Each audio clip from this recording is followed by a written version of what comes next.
Gold. All right, everyone, like I heard in Turtles today, so we get started. Thank you, everyone. Yeah. Increase. So let's go ahead and get started, and Dan did send a message and say that he'd be arriving soon. So we will look forward to Dan joining us here in just a moment. I will go ahead and bring, kind of echoes in here, so my apologies for that. If you're tired of hearing my voice, you're going to hear it sort of in Dolby sound. We'd like to go ahead and open the meeting for the Central Oregon Health Council. I want to thank everyone for making time to be here today. And I love this facility and this particular space. It's really nice to be back here again. So thank you for making this happen, and the fact that we could be in person and have a hybrid of those that are joining us via Zoom. And so let's go ahead with introductions, and then we will have public comment. So Miguel, do you want to kick us off today? We'll go around this way. Sure, thank you. Wonderful to see you. Miguel Ángel Herrada, Central Oregon Health Council. Hi, Miguel Arsenault, manager at the Health Council. Great. Patty Adair, Deschutes County Commissioner. Oh, and Brad, yes. Okay. Did he just take a bite? Yes, Brad Porterfield, and on March 3rd, you're having an open house. Would you like to take that too? Okay, now it's Please do. okay. Yeah, new rep in office. Yeah. Brad Porterfield, consumer rep, CAC chair, director of the News Association. Wonderful. Rick Trelevin, CEO of Best Care Treatment Services in your behavioral health. Joseph Silverstone. Linda Johnson, community member. Tammy Vaney, tour guide today. Carmen Madrid, Central Oregon Health Council. Paul Andrews, High Desert ESD. Gary Allen, Advantage Dental. Megan Hayes, Mosaic Medical. Mike Sheffield, Edis, and Edis Dental Group. Great to see you. Norman, Oregon Health Board. Justin,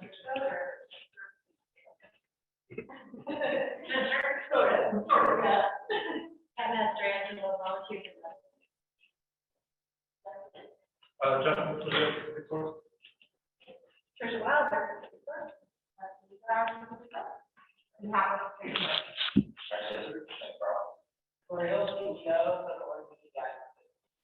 Excellent. Hi, I'm Schumacher and Shooter Programs, and I'm the project lead. Glenn Jones, Shooter Hurd, and I'm Shooter Hurd.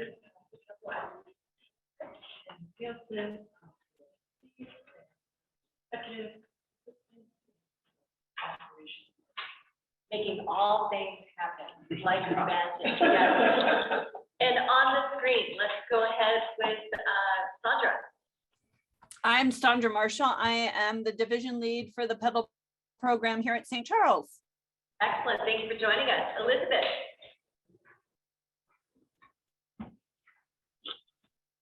Hi, I'm Elizabeth Schmidt, and I'm the vice chairman of the CAC. Thank you. Thank you for joining us. You have a glow to you on the screen, by the way, Elizabeth. So if you're feeling angelic, that's what's happening. Oh, that's it. Jeff Davis. Good afternoon, Jeff Davis, Pacific Source Medicaid Medical Director for Central Oregon. Excellent. Thank you, Jeff. Marianne?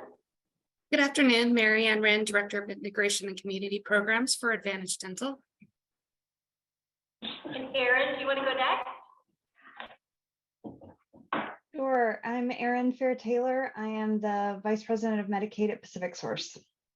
Wonderful. Great to see you. Likewise. And Iman. Hi, good afternoon. I'm Iman Simmons. I serve as Chief Operating Officer for St. Charles. Excellent. Thank you for joining. And Iman, when you feel like you have something to say, feel free to, sometimes, with the screen and the hybrid, just go ahead and blurt it out and we will pause. Gotcha. Anyone else? I think I just see meeting host and projector. Are there others that maybe might be hiding in the wings?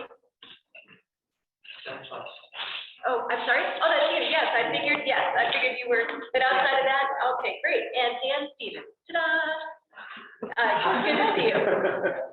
All right, so a few things to note, and then we'll get into public comment.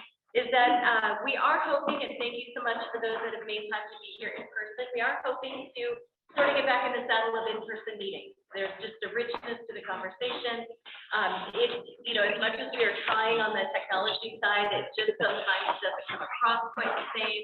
And so, you know, thank you. Our preference would be in person. We understand if there are moments where you can't. Maybe you're traveling or, you know, not feeling up to, you know, as you would be. But just wanted to lay that out there for folks. That's really what we're hoping.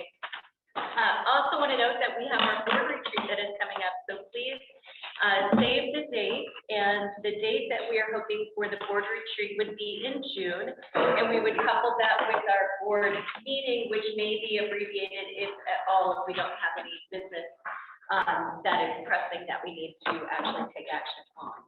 And so an invite will go out. And then we will, at the end of the meeting, have an executive session. We haven't had an opportunity to provide our new executive director some input. So Linda and I would like to gather just the board together so we can talk about the process. We haven't had a chance to do that. And so we will be thanking everyone and asking folks to wander off a little bit early if you don't mind. And so that's the basis of that. And let's see, in the written reports, we also have the CHESI grant. There were a number of questions that came up, and rightfully so, at last month's meeting. And so just want to make sure that everyone knows Carmen did a great job. Thank you very much for the additional time and investment that you put into getting some of the questions answered to give us a wee bit more comfort about what we were committing to. And that information went out ahead of this board meeting, but also is included. And then that grant has been applied for, and that is also in your packet. So anything that I missed? Are we good? Update on, and we will be having an update to the agenda, which is the behavioral health surplus proposal. We are asking for action on one item, and that is in reference to the Petal Clinic funding. And so that is just a call out for that piece. Any additional items or things for the agenda? Do you have the dates for the retreat? So we're hoping June 8th. And so, but it is really dependent on, I would say, availability of board members. So please save the date for June 8th, and an invite will go out. But if it looks as though we might be slim in terms of participation, we might need to pick a different day. Yes. And I would just add to the agenda a report from CAC. We had the joint meeting last month. Yeah. And so we want to provide an opportunity to listen. And so, And I would recommend that we do that towards the end of the meeting before we adjourn. excellent. Okay, great. Thank you for bringing that forward. And so that's in the light of trying to explore ways that we strengthen that relationship between the CAC and the board. And so we will be adding that at the, after we have the budget discussion and before we adjourn for the executive session. All right. Okay, so public comment. Any comments from, and my background is closed today, so if anybody has anything back here, if you have questions or things you want to add, please don't hesitate to comment. Throw something totally fine, yeah. Any other public comments? Nothing? Checking, all right. Okay. Yes, Brad, please. I have to put myself out there, just because I'm such a huge fan of our health insurance system, our healthcare system, health insurance system. I ended up with a $700 bill. I don't have OHP, my son has OHP, I had a private plan, and St. Charles Labs wasn't covered by my private plan. But I went to St. Charles, handed him my insurance card. Nothing, no word, no talk about how much it was going to cost. I have this problem of trusting people. So I figured if you're not saying anything, you took my card, you're assuming it's going to cover the cost, right?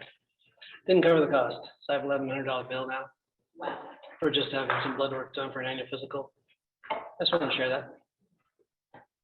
So maybe there's some improvements that it would, so let's poke that a little bit. Is it transparency of expectation of what it is that you, I mean, there's the what gets covered, but I'm hearing you also say the communication of what it is that you should expect. So some of it's just like, I don't use healthcare very much. I'm fortunate to be healthy, but like just knowing, then after the fact, the insurance says, well, you always need to call and make sure it's covered before you get the service. I'm like, well, yeah, that makes sense. Okay, duh.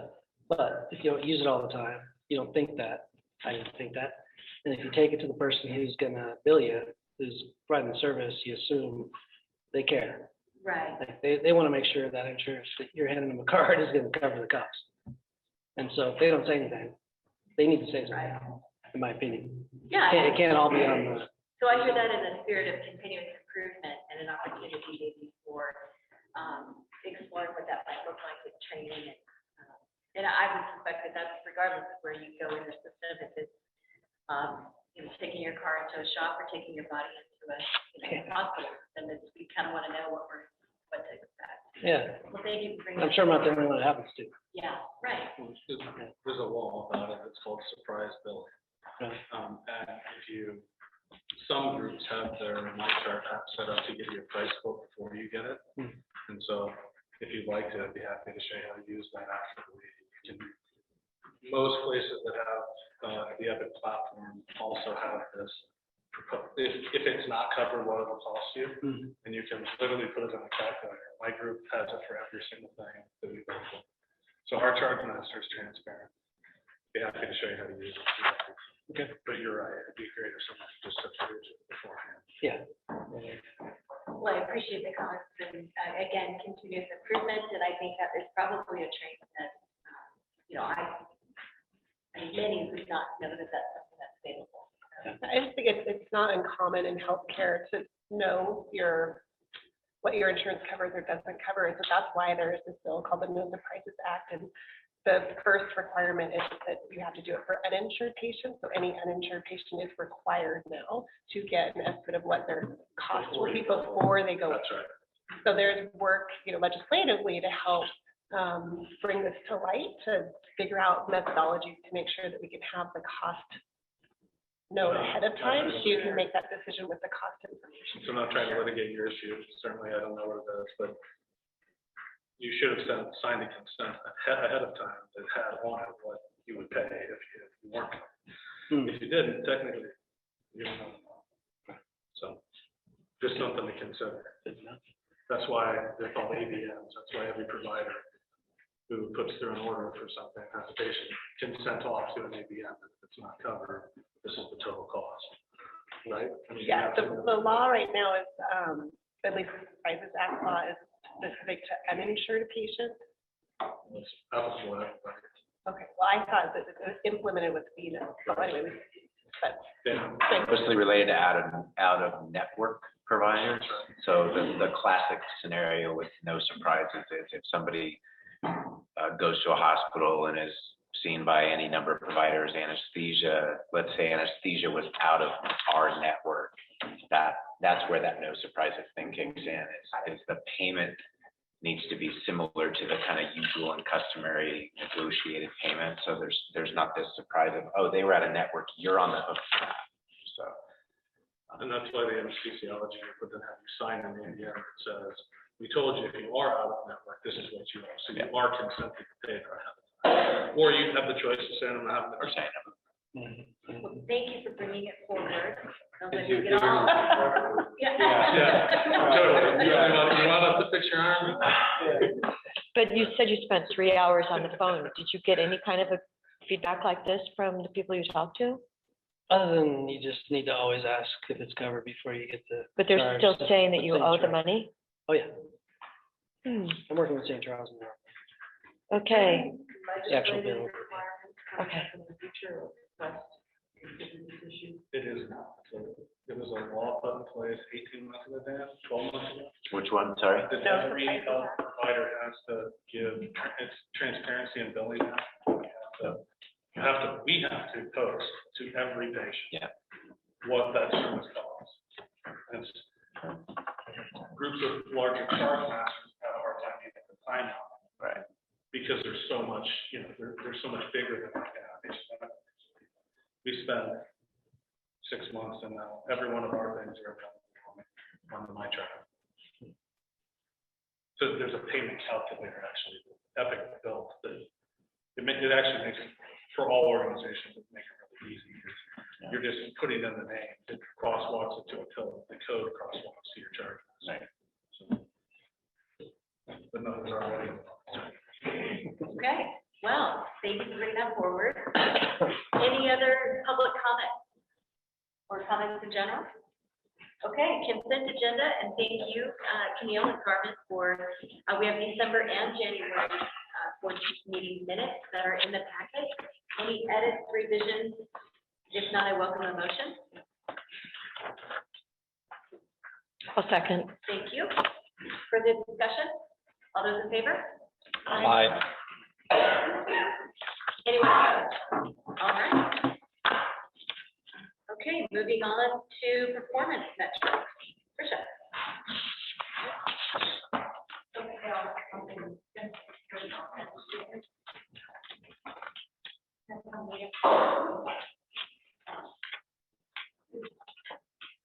Can everyone hear me okay on the phone?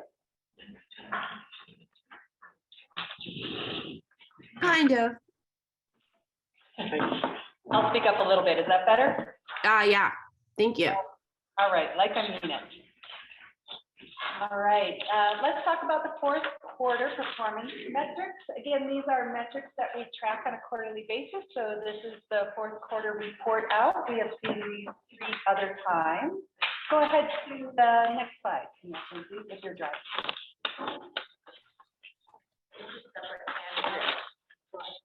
Oh, sorry. It has the sunset on it because these metrics are sun. There's extra ones. Oh,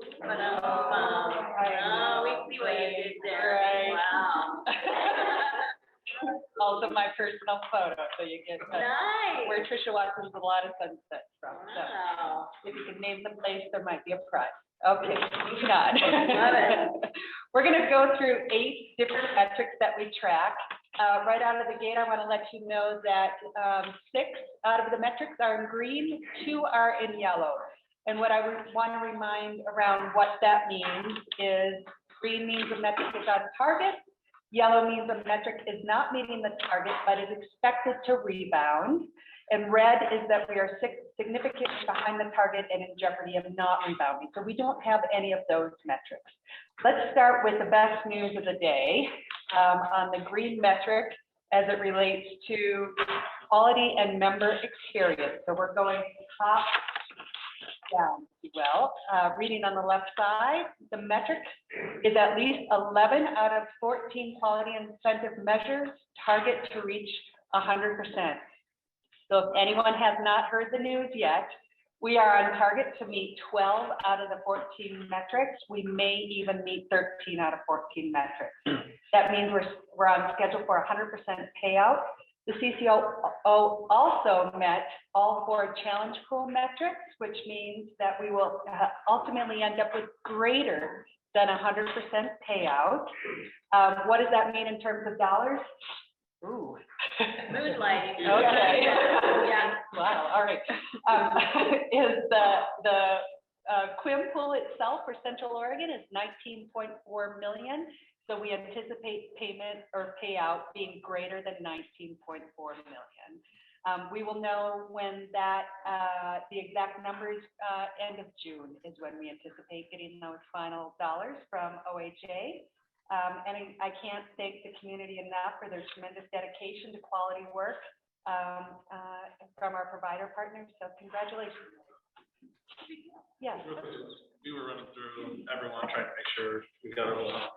I think we had like 2 or 3 chart chases. Did we get those? Do you know? I think that's in the, are we looking at the IET? Yeah, I think so. Yeah, I don't know.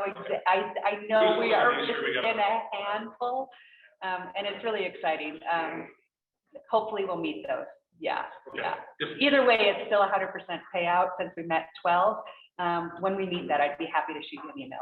Yeah, and if not, to reach out with you about like, because I think we were able to run it down for sure. That's great, great. Thank All you. right, yeah. Absolutely. Anyone else before we move on? Okay, The next metric is a gap analysis pertaining to the availability of mental health services will be completed and used to strategize solutions for identified access issues.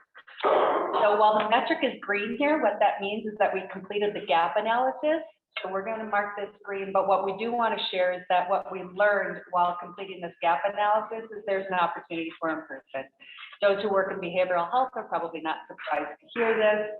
Our metric next year is target is 63.4% to be successful in this space, and last year's numbers are 56.9, leaving about a 4% opportunity had we been looking to meet those numbers last year. So now that the gap analysis is complete, the group will continue to strategize ways to increase access rates and evaluate effective interventions. Yes, Jen. Oh, so it is the mental health service access monitoring metric. Is that helpful? So I believe what the probably a number. I'm touching my right ear, which is my signal to Leslie. Phone a friend. Yeah, that's my phone a friend. Do you have the 23 metric? It's in the talking points. It says how they identify 3 ways they identify. I do. Oh, okay. Okay. Yeah. Can we pick this up as we review the proposed metrics going forward, and I'll call out those 3 bullets when we get to that place. Great question, Jen. Jen. Anyone else before we move forward? All right, let's go to CCO 2.0 requirements. The requirements are for at least 50% of provider contracts to be in value-based payment arrangements, and this is the LAND framework that Peter McGarry is going to come and speak on in an upcoming board meeting. What I can tell you in this space is that the current OHA requirements for 2021 were 35%, hence the green all across the board. And again, that's being in the LAND category of 2C or higher. Our 2021 internal audit puts us at about 66% of our value-based contracts in a 2C or higher, so we are considerably higher in this space. Remember, we are not a new CCO. We have been doing this for a while. Here are some of the benefits we get to reap in this space. And the target for 2022 is that 50% be in value-based payment structures, so 2C or higher again. And I know that's a little mumbo-y, and if we can hold perhaps to talk more about what all those LAND categories are, as Peter will rejoin us again. Great. Okay, then let's move on to the last metric in the CCO 2.0 requirements. I'm not going to read this lengthy one, but it has to do with training and certifying 60 culturally and linguistically responsive healthcare interpreters. And let me tell you that this has been a struggle this year, and I think we talked a little bit about that in the third quarter. Let me give you a little bit of more details about what I mean this being a struggle. So 38 individuals participated in the sponsored training, 21 passed the training, 12 now appear on the registry. When we met last, we talked a little bit about the bottleneck that was happening at OHA in regards to the registration remaining a system level challenge. So even when people are getting through the process, they're not getting on the registry, which means they cannot continue forward in this until that happens. So that has been difficult and challenging. What Central Oregon CCO did preventatively in this space, and for anyone who was at the OHA CPOP Hop event, that's just fun to bring all those acronyms together. Last Monday, which is working with our Healthy Oregon population, we announced that we are launching a new training for interpreters that Pacific Source will manage. We hired 2 positions to do this work at Pacific Source. We're hoping our aim, I'll say it that way, is to train 70 interpreters. We're offering classes that'll be 8 hours a day, 2 days a week for 4 weeks. The first classes will start in April. We do not have final OHA approval yet, but we are getting closer and closer and closer. So originally the classes were scheduled for February and have just been backed up slightly. We are asking our provider partners to pay a minimal amount, if you will. It's over $1,000. And when that person completes the course, Pacific Source reimburses that amount. That was a lot. Does anyone have any questions in that, please? Yes, Brett.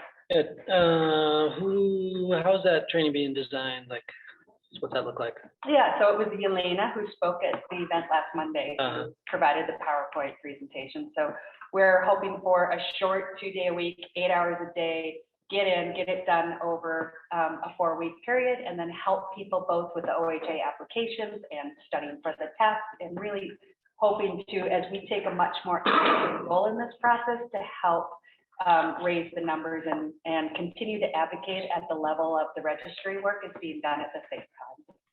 Okay, because one of the things that it just came up again with a new staff member we just hired in Bryanville, who had gone to an appointment with a client and was talking about how, and this comes up a lot, but the interpreters are taught apparently to only literally interpret what a doctor says and what a client says, and to not get involved in any other way. And it's super ineffective. And so it's like, I don't know how to address that, but if there's a way to address it and to train interpreters to actually be advocates, like, I don't know if there's a law, I honestly don't know what it is, but it seems the culture of interpreting is to not be an advocate at all, like to only say what a doctor says and what a patient says. And if you do anything else, it's like a no-no. And yet you can stand there as an interpreter and know that the patient doesn't have a clue what's, is confused, but you can't help. So like, I just want to put that out there because it's an issue that comes up all the time. Yeah, I think that there's a lot of work being done in our community around interpretive services. Ideally, these services happen in person, not over telephonic devices. I don't doubt there's opportunities there for improvement. And I think we'll just continue to work on those spaces. I think Yelena, who you met last week, is a really great person to have that specific conversation with. Okay.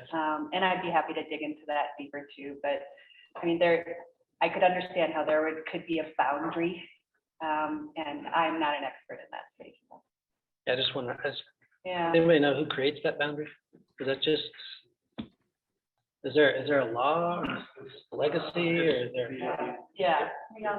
The potential for being sued, if the person says something the provider didn't, and then that being attributed to the provider, it's an indemnification issue. If the interpreting service was indemnified and the medical group using it were indemnified, they wouldn't have that issue. You could have, which is why a lot of groups hire patient advocates who are bilingual too, so they can deal with this issue. But if you're hiring an interpreter service and the message is sent incorrectly, then both groups are on the hook for being sued potentially for conveying the wrong medical information. There are easy ways around it. It's indemnifying the translation service and the provider, but that helps. It doesn't. It's a medical legal issue. It matches my experience at my previous in-clinic work. Well, honestly, that's why maybe the solution should be, maybe the long-term solution should be patient advocates instead of interpreter services, because that's a different thing and it falls under a different part of your practice insurance. I can speak to not only medical, but educational interpreting. They're absolutely taught. You are only to say what the teacher says. Not so much the liability, though that certainly could play in. But that's not your role. Your role is to make sure they understand what the teacher is saying or the provider is saying is presented in a way that you would be able to understand. That portion of understanding in our world, because often often it's ASL in our world as well. It is taught to explain the concept as much as possible so that the child can understand. But they can't go beyond what the teacher has said.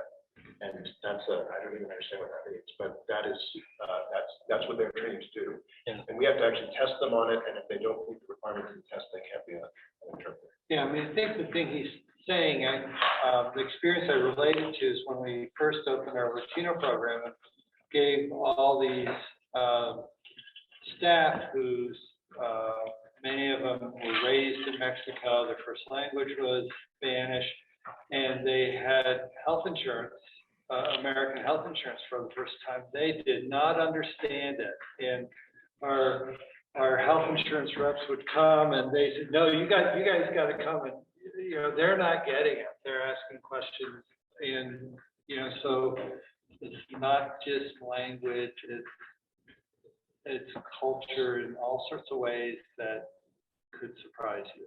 Yeah, he would just speak English. Well, that's a given. That's a given. Yeah, yeah. You wouldn't know what questions to ask either if you don't understand the system. Right. And so you wouldn't have a point of reference to kind of, and that's, I think, the advocacy, an excellent point. So it sounds like we will take that information and maybe connect it with those that might be able to assist it. I had a quick question. You mentioned $1,000 and that's actually reimbursed. Is that a business that's paying it up front, or is that the individual who's paying it up front? Ideally, it's the business, so Okay. perhaps Mosaic would send somebody to Okay. training, Mosaic would pay that, and then Okay. we would reimburse Mosaic. Okay, but are we finding that a lot of the people that are interested are individuals? Because I'm just thinking of barriers that definitely. This offer is out to our provider partners, people whom we already have contracts with. Ruby, I missed that part. Yep, Okay, thank you. yep, not my time. Okay, all right. Yeah, we go. Did you have a? Well, no, I think, as I said, that there are three goals when I interpret the works. The first one, as Justin and said, is exactly translate what the provider is saying. But a second mode is a clarification. So when it's needed, the interpreter asks the provider to intervene and make a clarified answer. So that's part of the training. And only on very specific occasions, both verbal advocacy. So the three of them should be integrated. That's helpful, thank you. Okay. Okay, let's go to the next slide, please. Let's talk about financial stability. So our goal here is to achieve a positive net income. As of November, the CCO financial report, we are reporting an operating gain of $32.4 million ahead of a budgeted gain of $11.4 million. There are $13.6 million of positive adjustments from prior years included in the current year results. Just a note, we do have Justin Samudio here. He's going to speak about the budget in detail. I can also report out that the membership as of November 30th was just, 73,536 actual members over a budgeted amount of 71,000 members. So the current 2022 JMA shared savings is estimated to be $9.4 million. Our next, anything before I move on, knowing that Justin is coming soon? We'll give Tricia a break. So the way that all worked, the way the budget worked was there were additional members above the budget. Correct, about 2,000 members, and we continue to grow ahead of redetermination as well. We anticipate that could reach as high as 75,000. What we said. So more members or utilization. Thank you. Welcome. So the next metric, we're going to talk about the quality pool payout again, and we recognize that this is a duplicate in our report out. So next year is that I'll cover next. We're removing this, but just again as a reminder, we're expecting greater than 100%, and we will learn in June when the exact payout will be. Move on to the last two on operations. Is a metric to closely monitor the annual external quality review activities and address any health services advisory group and or OHA inquiries according to compliance standards. So I'm happy to report that we are meeting our compliance standards. And all of our audits are on track in this space. Let's move on to yellow under, yes. Kind of question going back to enrollment. Oh, sure. The decoupling of recertification with the public health emergency. Yes. Impact, do we expect that to happen? Redetermination, I can do just a very brief overview of that, and I'm going to do this from the top of my head. So if anyone who's looking at this directly, or Erin who's online, is really our expert in this space, but I can tell you, yes, it was decoupled.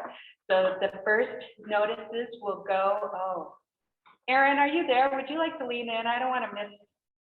Sure. Yes. So the redetermination itself will reinstate April 1, which means the state will send notices out to the subset of members that will have their eligibility redetermined starting in April. It won't be all of Medicaid, but they'll have those going out to different members, other members on a rolling basis from April through March of 2024. In Oregon, all members have 90 days to respond to any notice about their eligibility. And so if they receive a notice in April, if they don't respond, or if they do respond and are no longer eligible, the earliest that they will lose coverage is July. But then that again will happen on a rolling basis. So a new set of members will get a notice in May for an August potential termination, et cetera. And then that whole process for all of Medicaid will complete by the end of May of 2024. And I know we'll have many more discussions about this, so I'm happy to entertain questions as well. How will that impact future enrollment? Have we done projections? Yes. We expect the CCOs that have had the largest membership increase to also suffer the largest redetermination or decreases in membership. Central Oregon CCO is one of the highest in growth. So we are anticipating a decline in this space. The great news in terms of planning is that the highest impact to this will come in 2024. So as redetermination is happening, they're front loading members that are most likely to remain on the plan. And as programs are being created, for example, the Bridge program, which is will cover members 138% to 200% of the federal poverty line, typically called the churn population. They can come on and off Medicaid. So there will be a new Bridge program that is being created, and our own Lindsay Hopper, who is in the back of the room here, is part of this creation of this work. If you have anything else to share in that space. Stay tuned to the legislature. Yeah, there. Provide an update after that. Yeah. So members like that will be moved further towards the end, hoping that then as they are redetermined, that there is a place for them to go. So the impact will be minimum as we go. We don't expect anything meaningful to happen until October or the fourth quarter of this year, with more meaningful redeterminations happening or into the new year, 2024. You said that such as, Central Oregon might suffer the greatest decrease. Projections were like up to 20%. Are you saying it might be over 20%? Or at least I've heard that it was. Erin, do you want to lean in that space? Sure. So our budgeted estimates for this year have a loss of 13% by December of 2023. We don't have projections into 24 yet because when we made these estimates, we weren't entirely clear on how the state was going to roll out the redetermination process. I can share that as of last month, Central Oregon has increased its membership by over 40% since March of 2020. So as Tricia mentioned, the increase in overall OHP enrollment has been much higher in this region than in other regions. And our suspicion is that many of those who were new to OHP in this region are also those who are likely to have lost OHP eligibility, mostly for good reasons, mostly because they found employment or other circumstances where they're no longer income eligible. So we don't yet know exactly. We don't expect it to go back to March 2020 figures, but we're still wrapping our arms around exactly what it will mean, what the implications will be.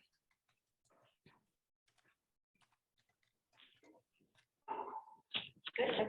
All right. Was that left ear? Left I- ear, Aaron? Left ear, Aaron. Yeah, that's right. I like this so much, I want this everywhere I go. Aaron, could you please? Okay, let's move on to the last item in our Q4 update, which is to meet resolution time of 30 days or less at 100% of appeals and grievances received. So that was a pretty high bar is what happened to us in the fourth quarter. So what I want to share is that we have less than 1% of appeals that were responded to untimely, and about 5% of grievances that were responded to untimely. So what happened in this space with some analysis is two things. One is when a grievance comes in and it has multiple action items, so it's a non-emergency medical transportation grievance attached to a dental grievance, they both need to be separated from that space and addressed individually and tracked individually. So as a result, that increased the volume quite a bit. And we also had some staffing challenges. I would like to say Pacific Source is not immune to the workforce challenges that are happening. But we expect this to rebound as we've hired and trained new staff. So not concerned, but we also are interested in shifting the focus for next year to two really identifiable metrics instead of it having just all grievances and appeals, which is so broad. I'm going to present in just a moment that we'd like to break this down into two specific items to track, one being dental and one being non-emergency medical care. Any further questions on Q4 report out?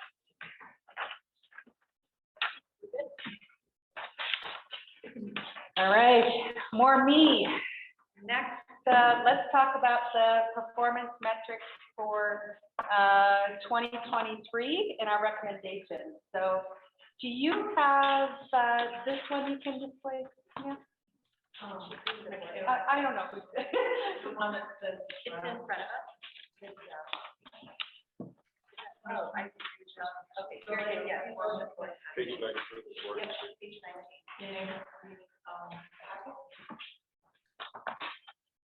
Great. Well, while we're getting that up, it sounds like it's in the packet. So it's the 2023 CCO performance metrics proposal.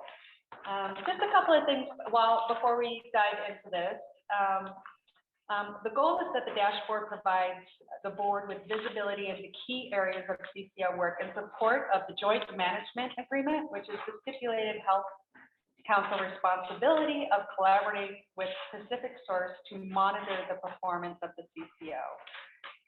So this is work that we're happy and excited to bring to the board for quarterly updates. We organized the 2023 in a very similar manner. We did make some updates, and these updates were based on the feedback from internal and external stakeholders, including the Health Council executive directors, where we felt like there could be more meaningful information to be presented to the board. Then the CCO directors across all Pacific Source CCOs, we drafted metrics with our internal subject matter experts. And now these metrics are being presented across, again, all 4 CCOs. So our hope is that this is work that we're tracking, again, not as a single health council, but as a health council of 4 Pacific Source. Once the board approves the metric set, we will use, again, the red, yellow, green template that we used this last year and share quarterly updates. And then as we go forward into 2024, again, we will look towards drafting new metrics with input both from the board chair and from the executive director, so Tammy and Carmen. Anyone have any general questions on process before we dive in? Have we, I can't remember, my memory's getting bad. Have we shared this information with the CAC for input and their understanding, or is it something that we could share with them? Their perception and some of the complaints we hear about non-emergent medical transport, for example, something that's really important that I'm just thinking it might be helpful information for them to be aware of. Yeah, I think some partnership in this work, and I see Gwen nodding as well, knowing that the non-emergency medical transportation is something that the CAC has decided to, I believe the correct words are, identify as an emerging issue. They're not alone in the CCOs to identify this need and this work, so I think working in collaboration. Yeah. Yeah, the CAC is right now for us, and yeah.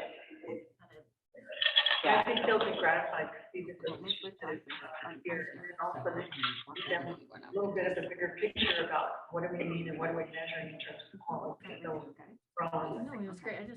I think it's great to have Brad here and that, as that representative to. Sounds good, and I want to finish our conversation too, so.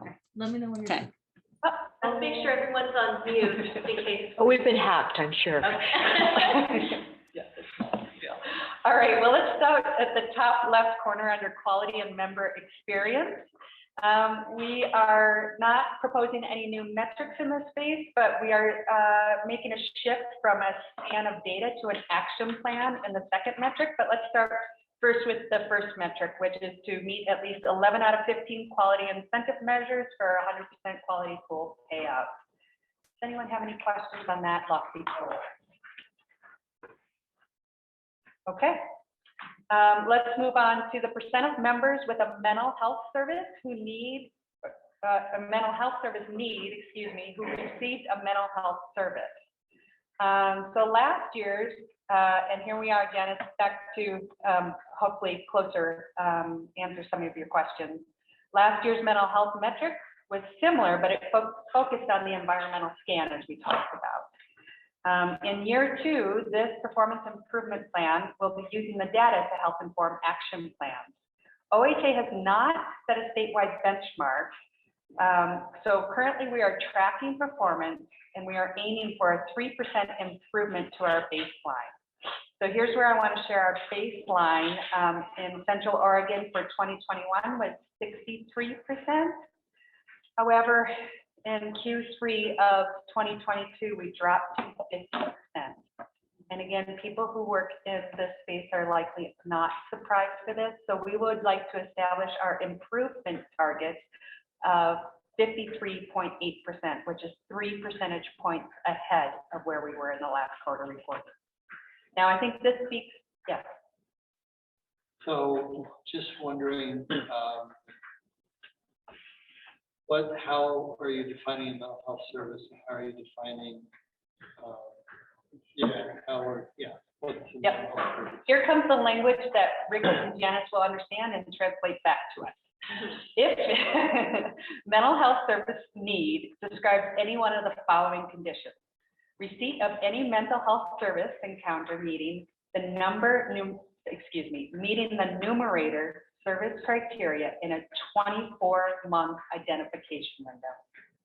It is also any diagnosis of a mental illness not restricted to primary in the MI diagnosis code set in a 24-month identification window.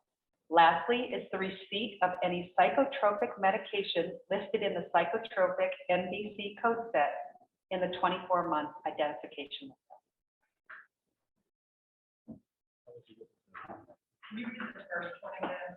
Yes. Yeah. Receipt of any mental health service encounter meeting the numerator service criteria in a 24-month identification window. And is our barrier here the workforce barrier, or is it the regional access? Okay. We're so challenged. Is this aggressive?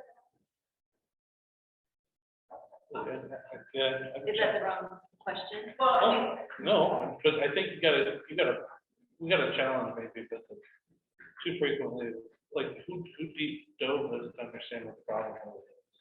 Well, isn't that where the gap analysis is going to help inform a plan? It's part of our So we don't know yet. So we actually don't transformation know. and quality, okay. And then second, how do you measure, you're measuring who got the service, but how do you measure the people who never got the service if there's no coding set for it? The need. I guess you got the numerator, now you get the denominator. If no one ever got saw for a problem like this, how would you, it's an untreated mental health need, but what determinant coding set would you be going off of to say they didn't get the service to begin with? Yeah, and it will feel like two things to think about. One, I mean, I actually don't think that's a terrible sense based on that title. People that have got some kind of service that is okay. And then you have the regional aspect of number of actual providers that people in parts of our benchmark that has established way under a lot of parts of our county. And that's another reason. I wasn't arguing about that. Yeah, no. I think there's a few ways to look at it. And you're right, there's lots of people who only see primary care providers, never get those reports, identify them, and they got it. So, I'm sorry, so the numerator, the denominator is everyone who got these codes. And the numerator is everyone who fits specific criteria. Well, I think I think what you're tracking, I'm guessing, is, is it left ear or right ear? Okay, and so I'm guessing it's someone who gets a diagnosis in primary care or ER, or gets a psychotropic med, and do they actually get to any mental health service, which can be a pretty low bar, 30 minutes 3 times with the behavioral health consultant won't address major depression, but it's definitely something. So I think that's what you're looking at. So then, yeah. Need to service, I think, is the link. The need is. Right, but of course, the issue is like someone with major depression is unlikely to go see anybody. I love that really upstream, and let's go there in 2024. Yeah, but how do you get that? So because you're setting benchmarks, you're doing something. So we are collectively working to achieve these as the 4 CCOs. And so our plan will be specific to the Central Oregon region for what it is that the gaps have identified. Is that correct? Our target is specific to us. Yes. And our opportunity to. And that plan that we're going to develop, we will have a chance to have our behavioral health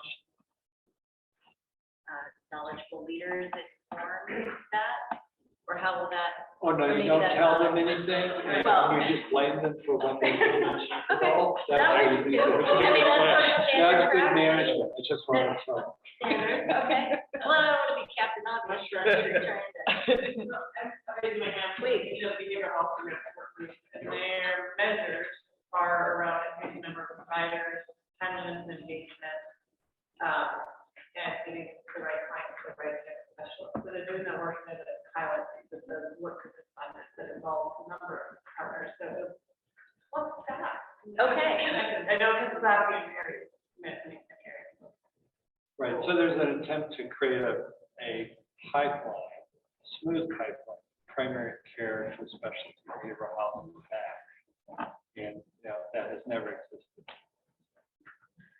Once we create a system where everybody gets touched, if you will, then we can go. We don't touch in behavioral health. However you want to say it. Then the next step would be how effective is that? And then you can actually recover, quality of the treatment, that kind of stuff. So it sounds like we just added a few more ingredients to the soup. So, Gwen, if we could connect to better refine that, that'd be great. Please. I apologize. No, please don't. Going backwards and adding more math to the conversation, but I want to understand. What I heard you say in terms of the very first one, this year, the goal was to meet 11 of 14 at 100%, which is 78% of them. This year is to meet 11 of 15, which is only 73%. That was my math too. Thank you for bringing this up. I'm going, I heard you say going we actually backwards. got 86% and maybe even 92%. I'm just wondering why we're going backwards. Are we back on quality improvement measures? Yeah. Okay. I don't believe I said any statistics about where we're at than that because we are over the 100%. So currently we met 12 out of 14. The 15 add is a social, emotional, and or the SDOH QIM, which does not have reporting associated with it. So it is in the beginning planning process, that quality measure. So it is not counted. This is how OHA does their math. So if you meet, 11 out of 15 will be 100% next year. Where this year it's 11 out of 14. It's new math. The new one. I know.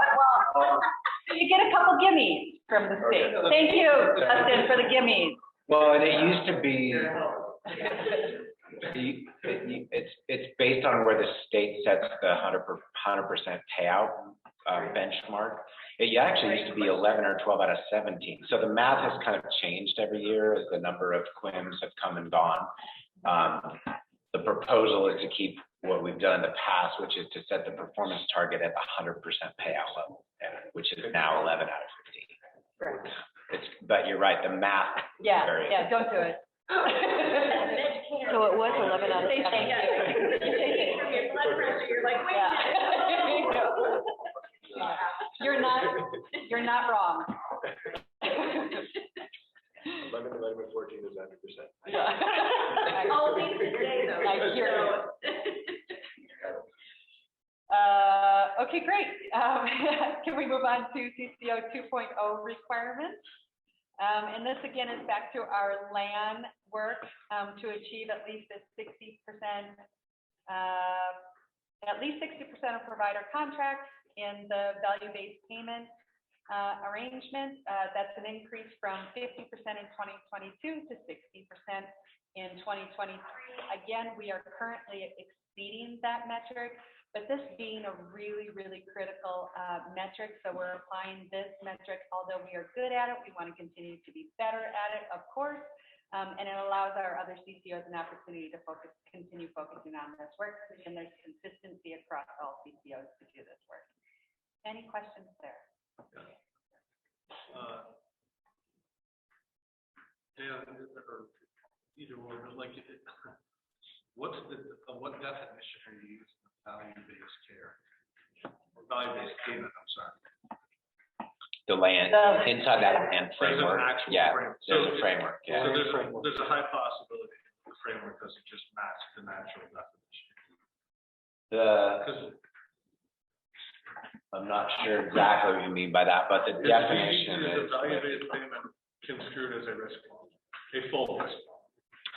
It depends on the level in the land, so there's that, and that's where the explanation is needed. And so. But the minimum criteria is a risk-based arrangement where people carry down. It's part of the higher level land category to carry down.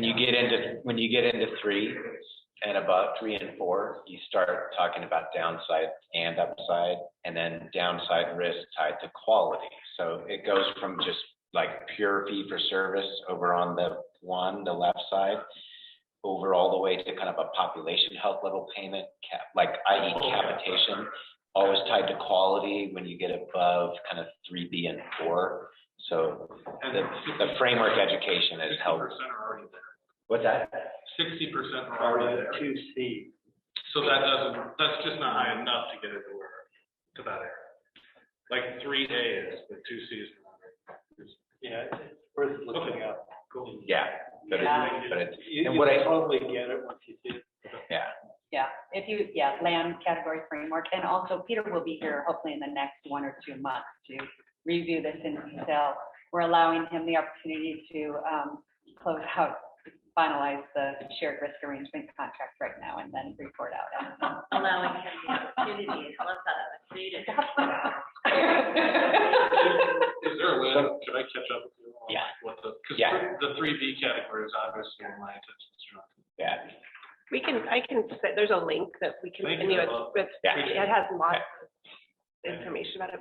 But also when Peter's here, it'd be helpful to connect like the land framework to the CCO requirements, but also the insurance compact supporting the Senate Bill 889 that has actually more aggressive advancement in the population payment.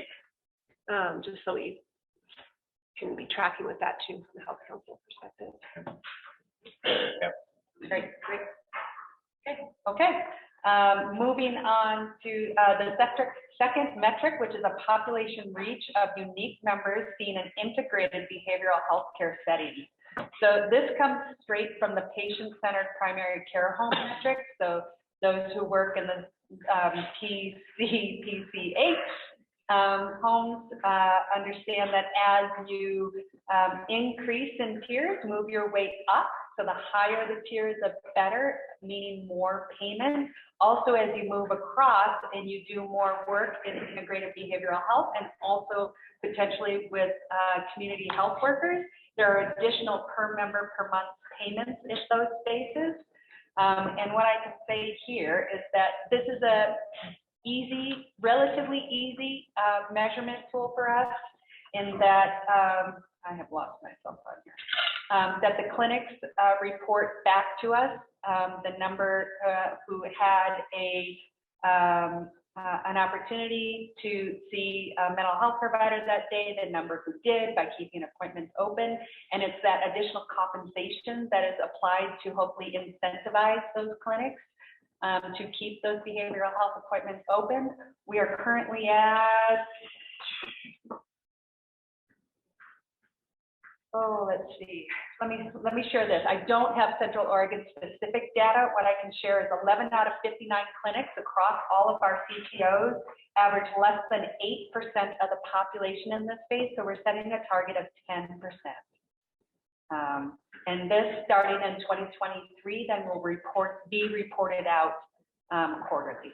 So I'm a little bit misunderstanding the wording here. So are they supposed to be getting behavioral health services at the integrated behavioral health care network? Because, I mean, is that what you mean? Or is it members? I mean, I'm assuming like Mosaic and Charles Primary Care both meet the standard, and that's like the majority of your people, of your members, are a huge amount. So is it that they're getting a behavioral health service at those settings, or are they getting a service at those settings? Because if they're getting Behavioral health, with seeing a behavioral health you consultant. may want to like add a couple more words just to point that out, because it reads that they got a service of any sort at an integrated setting. Well, that's how I read it. We can work on the language there. Yeah, just one or two more words to clarify that for sure. There's no room, right? Oh, yeah. And that would be totally what I would do.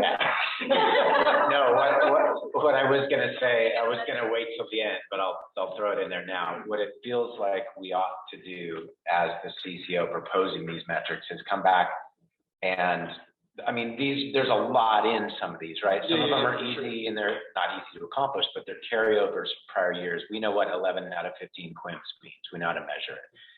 I think with a lot of these that are newer or they're evolving from prior year, we should come back with the clarity of target. What's the target? What's the actual what's current performance? What's the gap therefore, right? And what's the numerator denominator? How is it actually measured? And we could have a front page that has the metrics like we've had and Trisha's report out like she's done, but we should have a B side that avoids a lot of questions in March and June and October that's really clear about what was the target, what was the actual, what was the gap. And then even with the gap, we ought to have the clarity of what's the performance improvement plan? Is it mostly the CEO? Is it, it's always the CEO. Is it mostly the CCO? Is it CCO plus others? So that I would just propose that we should probably come back with that. I think that's a best practice. We probably use in most of our organizations when we're setting annual targets. So Could be helpful, yeah. Can we add 2 things on that? Because I think one would be an opportunity for us to chat amongst, the board of directors of, are there systematic issues that are kind of outside of the control of any one party that all of us would have to agree to, like impediments that in the system? Because I think there are systems barriers to changing some of these things. And then secondarily, like for instance, on this integrated behavioral health piece, the rule and criteria by which for PCH to implement this, it's 20 years old. It hasn't kept up with modern literature. There's a whole bunch about leaving 50% of the schedule open, and it can't be 49%. It's got to be. But if you have a patient who really needs that, there's some real ridiculous parts of adopting some of these rules. And I think if we could sit down and say, I think you get a lot higher participation from provider groups if the criteria for which is the amount that you go through for the certification on the PCH, which we're 4 or 5 stars, so we go through every year, but it's exceptionally onerous with some of the rules. So much so on the behavioral health piece for us, the rules are so silly because I think we were like, we're not going to participate.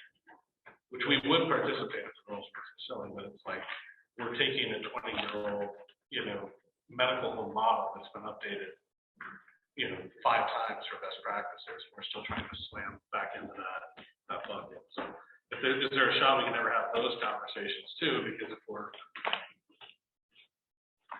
I'm pointing at our OHA innovator agent. So just to clarify, the rules that Justin is speaking of don't come from Pacific Source, but they are guidelines from the Oregon Health Authority and programs that are put into place for eligibility there. So I think that they changed those. But I think that the 50% has changed for this year because of feedback. And the 50% came from an Oregon, it's like the Integrated Behavioral Health Organization designed these parameters within the last 5 years, actually. So, but maybe we could fact check that just because for practices to know if the change, if that really has happened, that you would be able to participate or have this be part of your model. We'd want people to know that. Sure. We have somebody who just does this specific PCH work. I'd be happy to reach out to them and find out whether or not that has changed. I do also know that for 2024, there are also new changes coming. So even if it's not included this year, I'll try to get some insight into what we expect in 2024. Be great. I mean, the concept of reserved capacity makes sense. The concept of it's 8 visits a day versus 7 is Part of the reason why I'm here is because there's a growing group of independent medical workers that don't feel like they're represented. It's too top heavy coming down. And I think because of what happened in the pandemic and everything, a lot of things got top heavy because we didn't know what's going on. And what I'm beginning to see is a lot of pushback from a conversation like you're just having about how does this work? Does it always come from the top, or the community has to make pushback? And that's, I've been asked by a group of providers that come and on because they don't feel like they're getting heard. And there's a lot of reasons for that. I think what I feel here is how do you push back up on that? That's what you're saying. How do we push back up on the input? Is stuff that maybe we just can't do. It's fine and manual, we just can't do it, given the logistics, economic, financing, and everything. Yeah, I call it the intent. So that's, I hear that. Whatever the intent is, if we meet the intent, well, that's meet the intent. But if it's so prescriptive on meeting the intent, that we have to tell somebody, hey, I know we could take care of it today, but we have to keep this slot open, meet the metric. Well, I'd rather just take care of it. So to answer to Dan, broadly speaking, these are great. And of course, I go to an operational level because that's my job. So I would love to see, it fleshed out at some point and for us to see what these things mean behind them. But on a principal level, at a board level, looks great. And Justin, you're bringing up, I think, a really good point, which what takes me to a place of, you know, this dynamic of when you pick metrics in healthcare, beware of a flaw in a metric, right? Because if a metric is designed to measure something and then has an unintended outcome, like the one you just mentioned, right? We're holding an appointment slot over for ease of access, but we're doing it to hit a metric, which takes away from something else meaningful, then maybe that's a bad metric, right? And I don't know enough about that one at this point to say maybe that's a bad metric, but we should always be aware of that, right? As we discuss these and say, what is the kind of the performance scorecard that we want of 6 or 8 kind of sentinel metrics that are going to be representative of, quote, CCO performance in Central Oregon this year that we're going to pay attention to as a governing body. Out of the thousands that we could pick, what are the best for the scorecard? And so it's a welcome discussion. It's a great discussion. We'd love to have some uniformity across our CCOs.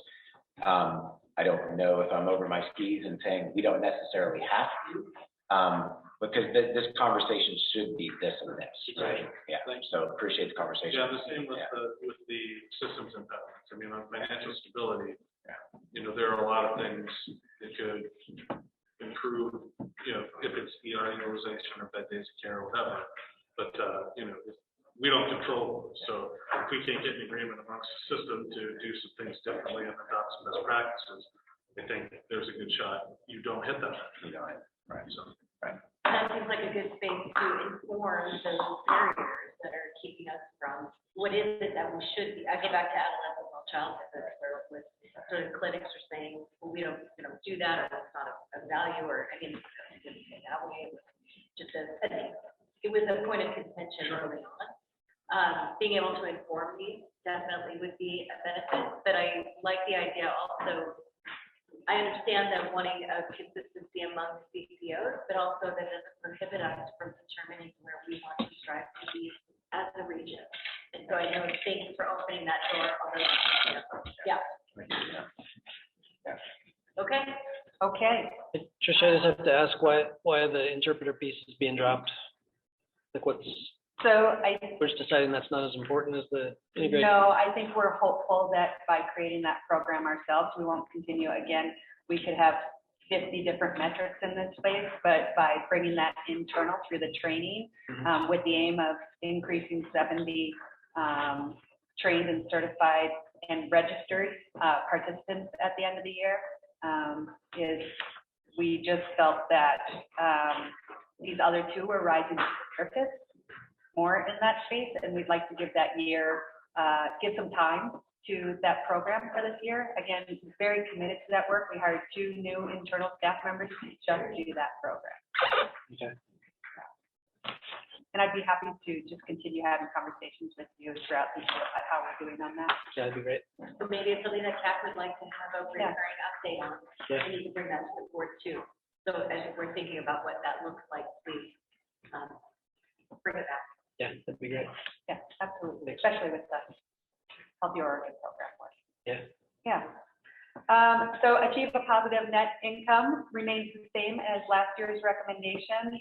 The new one here is outpatient emergency department utilization. It remains within the well-managed utilization range as defined by the Milliman benchmark data source. This circles back to the cost of care conversation, which, as I recall, I heard twice during that meeting last year. Best meeting ever, just from Justin. We have it on in my office. Right.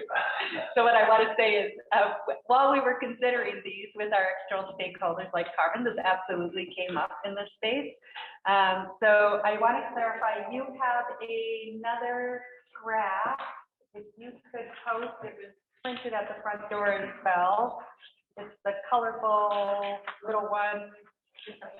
Oh, yay! I'd love to just say things out loud when we here. So what I would like to call out, First is our results of the last 3 years, and I have nearsighted glasses on, so well, that's a little better. Thank you. 2020, if you read the key, blue is well managed. This is where we want to be.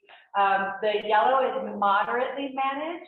And then I don't really see the orange. I don't know if y'all see the orange, but certainly you can see the red, which would be defined as loosely managed in the state. So we pulled back 3 years of data, and then I can also provide how we have done in the last 3 quarters as we go forward.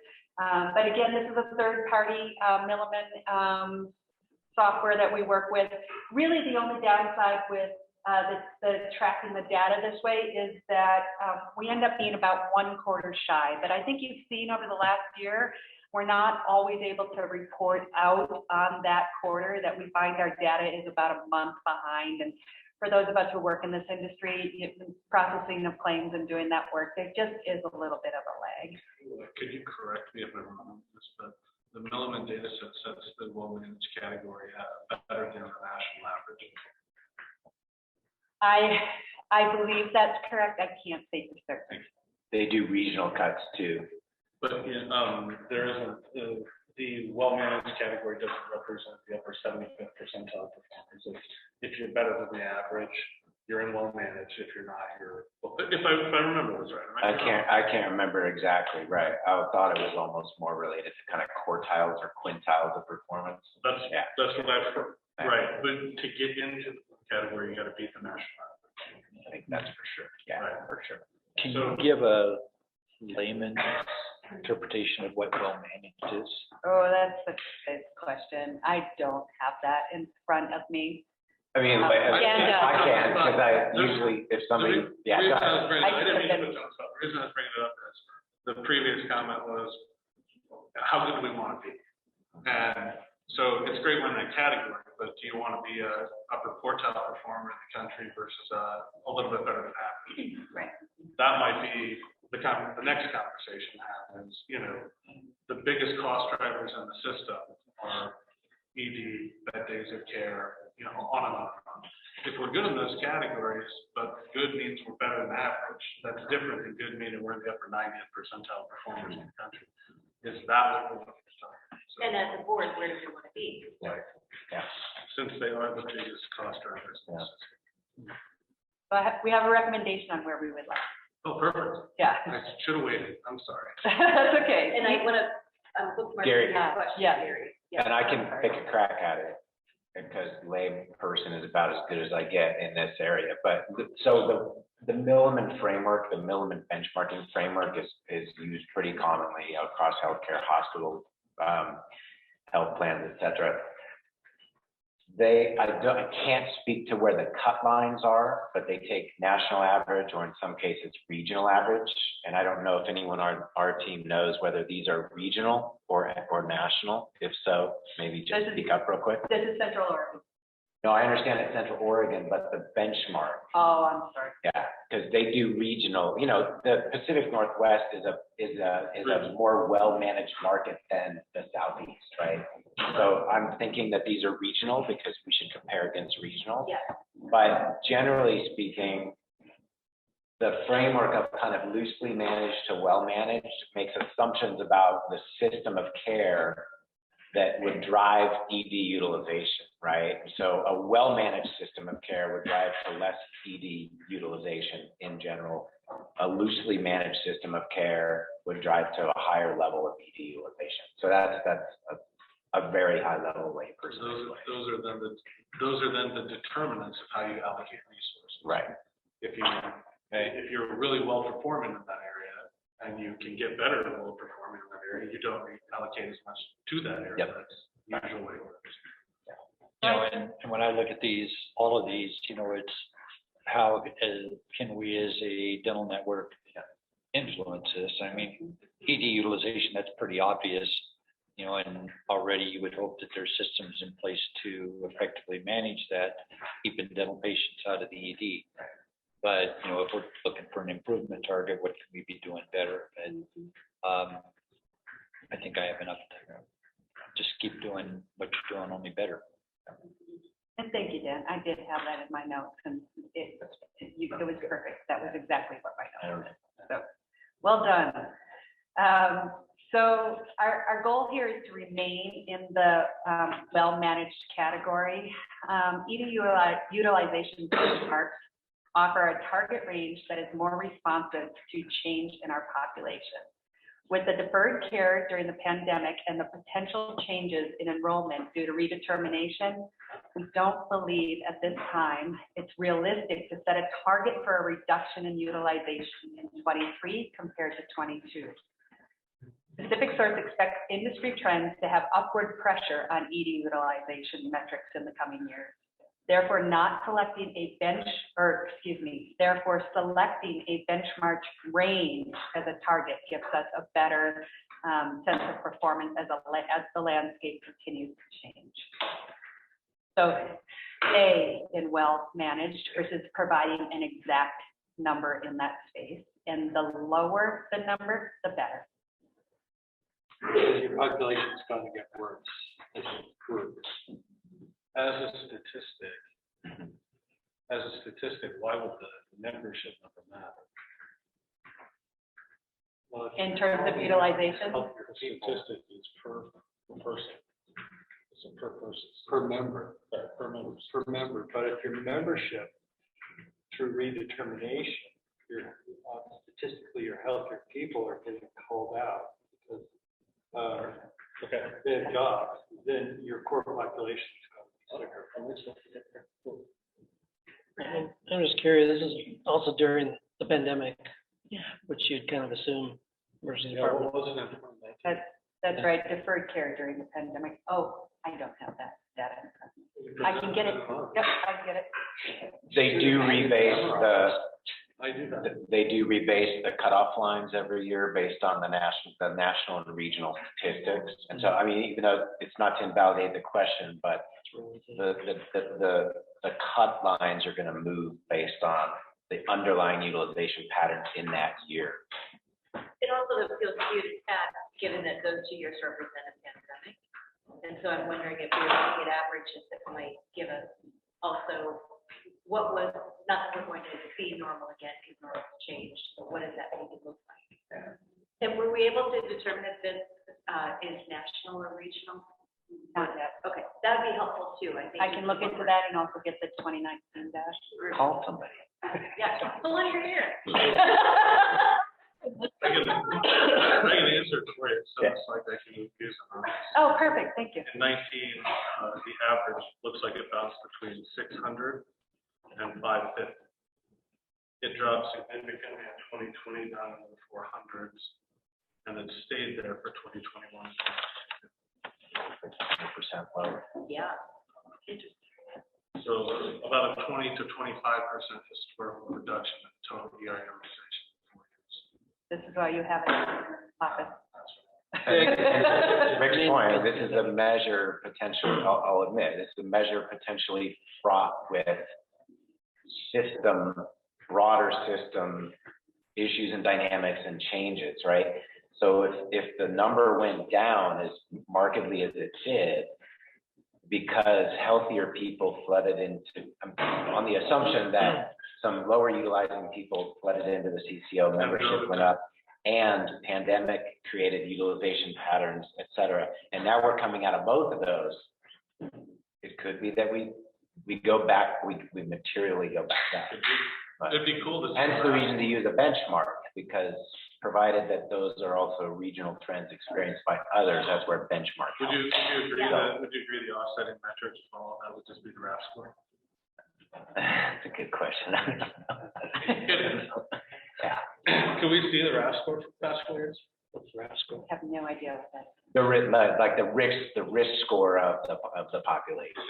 That helps. Yeah, it's true. The people didn't get healthier. I mean, I've been seeing people lately and oh my God, they've put on so much weight. And we had thousands of surgeries in Central Oregon that people couldn't get done. So, and it's got to affect some of this group, I would assume. So where am I seeing that kind of information? That's where we expect the trend to potentially impact going. I mean, I know that, Call out the It deferred would care. live in the RAF. It really would live in the RAF, because then, as Patty's saying, if we've influxed a lot of younger, healthier people, their RAF score is gonna be low, it's gonna drag their RAF score down. If these people who are really sick and didn't get care are gonna have this upsurge in care, then the RAF score is gonna go back up because their conditions get worse. So it would be an easy thing to follow, not easy, but because there are other things that can make not capturing RAF a problem. But it'd be cool to see 19 to 22 on the RAF, and if the RAF didn't move, it doesn't mean we imported a whole bunch of younger, healthy people who didn't use healthcare.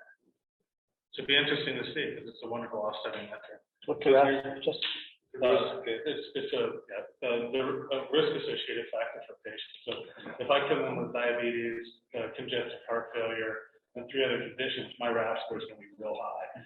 If I come in once a year for an annual physical, my RAF score is going to be like you. Yeah, like you. Yeah. So if a bunch of people influx like you, then the RAF score for the total population should drop. If a bunch of people avoided healthcare and didn't get healthcare, the RAF score should go up while the membership went up, which that is a significantly different story. I mean, just like the county, we're self-insured, but our costs went way up, especially last year, because people weren't doing anything, and then all of a sudden they started catching up with what they needed to do. So I just feel like Right, and so- that doesn't look right to me. Yeah, so the question really is, there also been a lot of system changes put in place that were fast forwarded in the pandemic. And so what I think everyone's trying to sort out is, well, did all those system changes actually change your outcomes with these numbers? And sorting out, I think in 22, we were expecting some sort of bounce back, beginning of a bounce back to post pre-pandemic numbers, and we really have, on that metric, we haven't seen it. Maybe it'll show up in 23, or is that an indicator? So we're just sorting out all these different factors. We're gonna need to move on. Oh, well. If you do look at the data sets that Pacific Source has presented, the utilization of outpatient services, especially virtual visits, and behavioral health visits of the last 4 years. So is it possible that a lot of care that was getting done there is now shifted to a different site, or are they just not getting the care? And it's going to, like, that's kind of the debate we're trying to do. And then the next question, the whole premise is to get them into the program. That's right. Yeah. That's right. Which is why our first quality measure that we talked about was working on quality in Central Oregon. Those 14 and/or now 15 metrics really guide us in that population health work. So are we getting our well checks? Are we managing our diabetes? Are we getting in when we have a mental health crisis? All of those kind of things that are the more upstream work that we hope as a CPO that we have impacted, so that 25% reduction is door number 1 for children. I mean, just before we move on this one, it's a great discussion. It's reflective of the difficulty in healthcare picking any balanced scorecard of metrics, right? Because for every single metric, we can pick reasons why they might motivate some of the right things and some of the wrong things. We can pick reasons why there might be some methodological flaws or pandemic flaws for every single one of them, and we should. The overarching question with this metric is, as the QIMs moved away from measuring ED utilization, we don't have an ED QIM anymore, right? All right. I get it every month regardless, so we track it every. I don't know if we used to benchmark our ED utilization measure to the OHA QIM. Okay. Is there not a QIM anymore? Okay, that's what I thought. I just want to make sure I was right. So we're saying we still think we should care about ED utilization. We think a good way to measure it is to use this benchmark. We could say, but we just feel, generally speaking, that it's a good thing to continue to attend to, despite it's a really dynamic time with population changes and redetermination, post-pandemic capacity issues, utilization changes, et cetera. We think this is the best way to monitor ED utilization against this benchmark. We should learn more about the metric, but we're kind of like, we're lobbying this to say, this we think is our best take at it. And so that. I mean, That's a just, great- just trying to bring it. Dan, that's a great take. I just think the other thing that everybody around the table should feel good about is if the work we've been doing is working, then you're gonna. We ought to stay in well managed. You're seeing it in a reduction in bed-based care, a reduction in the ED utilization, and you're seeing the biggest surplus payments from actual lowering the total cost of care. That means the health council actually works. Assuming all those things pan out in the long run. But if they do, and that trend is real, then this collaboration works. So I think we should also kind of say, hey, it could be working, because we're meeting all these quality measures. Not all of them, though. Not all, that's part of the surplus is not having met some of the quality metrics too. So I think some of the surplus is from not having met some of the quality metrics. And those dollars that didn't get expended in that mechanism go into the surplus that's coming out to us. I guess I'm saying overarching, if the metrics are good care, and we're expanding the network of care, and people are getting care virtually through these things, and then they're not using the ER as much, and they're not in beds as much, then the premise of health is how do you put your foot on the gas? I can share as a direct correlation to that. In one of our CCOs where we are not meeting the metrics, we are more loosely managed in the ED. So we are going to move on. Is there anything else for Nicole? Okay. So I'm going to abbreviate the next piece because Iman, are you still with us? She might have needed to drop. We were hoping to have her part of this next conversation. She might have needed to drop off a little early. Moving on. Oh, you moving on to the surplus? Well, I was going to move on to, we're going to talk about the pedal clinic. Okay. She specifically wanted to have a bit of input on that, and so. We do have the 2 additional metrics to cover. Do you want to move that to the I'm next? going to pause just for one quick second.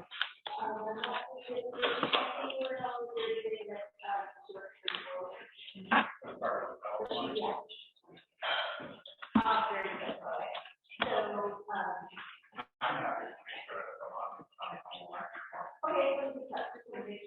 okay, there was our private conversation. All right, so let's go ahead. Yes.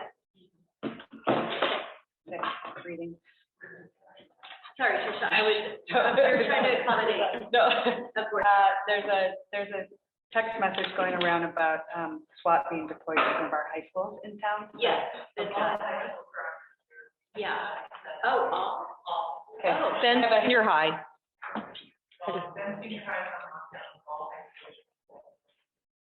Okay. Okay, just taking a breath. Does anyone need to? Moment. Yeah. Do we need to take a break? I'm not very good. I think there's a incredible enough threat for both high schools. They have identified within less than their so that's why they are. Okay. Well, I'm here to whatever you, somebody help me, please take a pause, folks in the room that might need to respond. Okay. That's why we do this Do what work. we do, right, Why we exactly. do this. Yep. Okay. The 2 places we would like to lean in operations are both in the EMT, and I mentioned earlier, in oral health services. I know you're going to see the goal there of 22% and think, oh, wow, way to reach for the stars, CCO. What I want to share is that our current rate of NEMT grievances is 28%.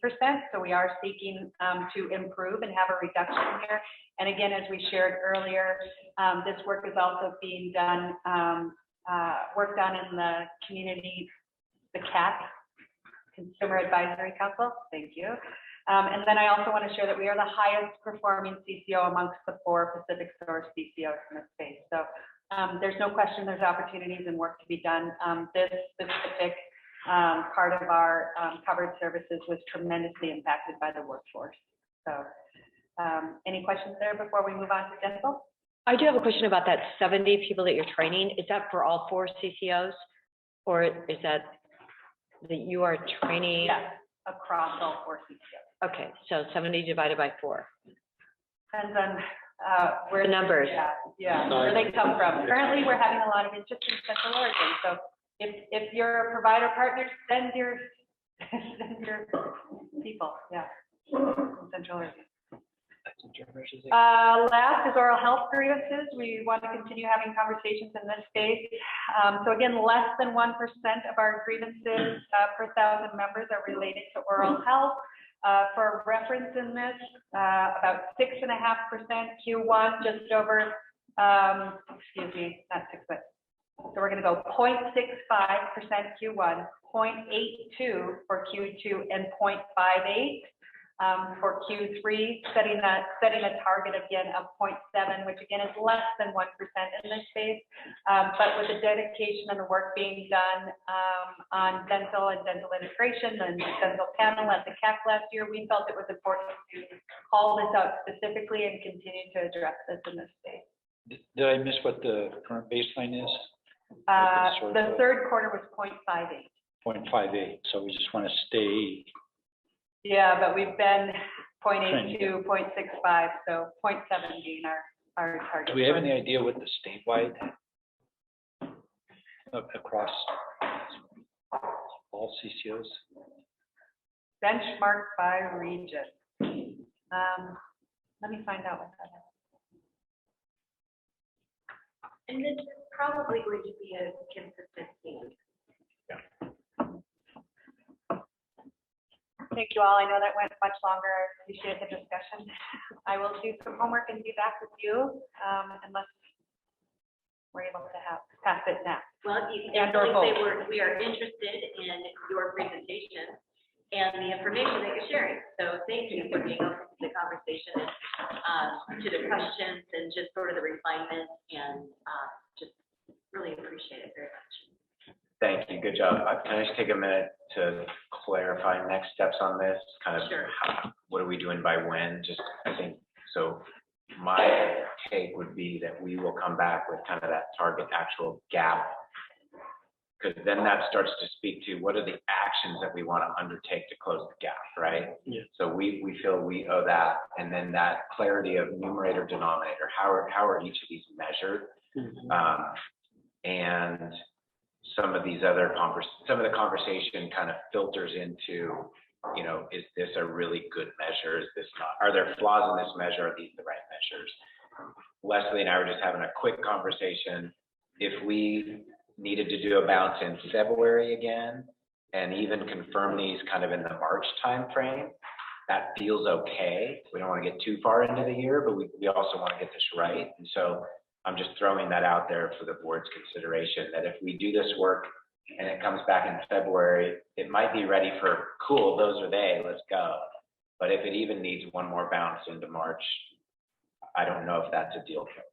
So, fair? Trying to get eyes on Just trying to, yeah. Talking about having it on the agenda in March. Okay. Have it on in February for this. We're in February. Oh, we are, right, Yeah. yeah. I think we're in February now, but Yeah. January, We actually. have it in down on March, there, yeah. and if we needed further refinement. Yeah. If you want. Yeah, thank you. Just obviously, the questions and pieces. I got this date before. Is there an opportunity, once you have the gap, can we just do a call? Like, so everyone doesn't have to set them every question or piece that comes up, but could we, like, could individuals who are interested, once they have the gap analysis, could we just do a call? But by the time we sit down here, we got a clear decision. Yeah. At least for our, because I think that's the way to make it, so. That's a great use of time. Could we just say, reach out, if anybody wants to take advantage of that, reach out, and we'll put the right people in support of Tricia on this, because any one of these gets very quickly down into, holy smokes, I'm not the expert. So she has to go like this. It's only a few years, I know. Right, so obviously stick me on that, Trish, stick me on that. Yeah. Okay, thank you. And then just Yeah, mine was implied. taking a big step back, I thought the conversation was definitely full of value. I've learned two things, actually three things. That being down in the weeds and knowing the data and asking the right questions is really, really important.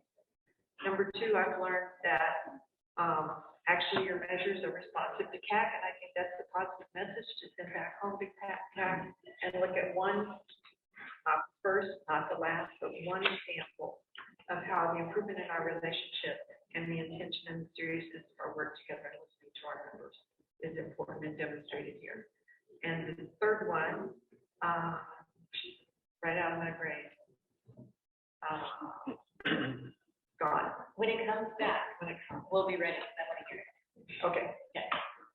Awesome. Excellent. Thanks so Yeah. much. Oh, Thank the you. 25% reduction in the emergency department. Yeah. And that, to me, ties to a piece of what, when we stay in the weeds, which is really critical, we miss the opportunity to go out and tell the rest of the world that aren't worried about CAC or CLIMS or whatever measures we're doing. We need to communicate back to the community, yes, we are making a difference, and here's an example of how. Same with veterans. The risk score that we were talking about with redetermination, that might be interesting to kind of see. Yeah. Just as I know that could be a sticky one, but that might be good for them. All right. Okay. I might need to. Okay. You might be my nose. Let me just pull it on her ear. Okay, so Carmen, I'll turn it over to you. And let's go ahead and talk the surplus proposal. Okay, so back in October, after we finished distributing our CBI dollars and our ongoing impact incentive grants and ongoing grants, Tricia emailed me and said, we've got more money. So this is our shared savings surplus distribution.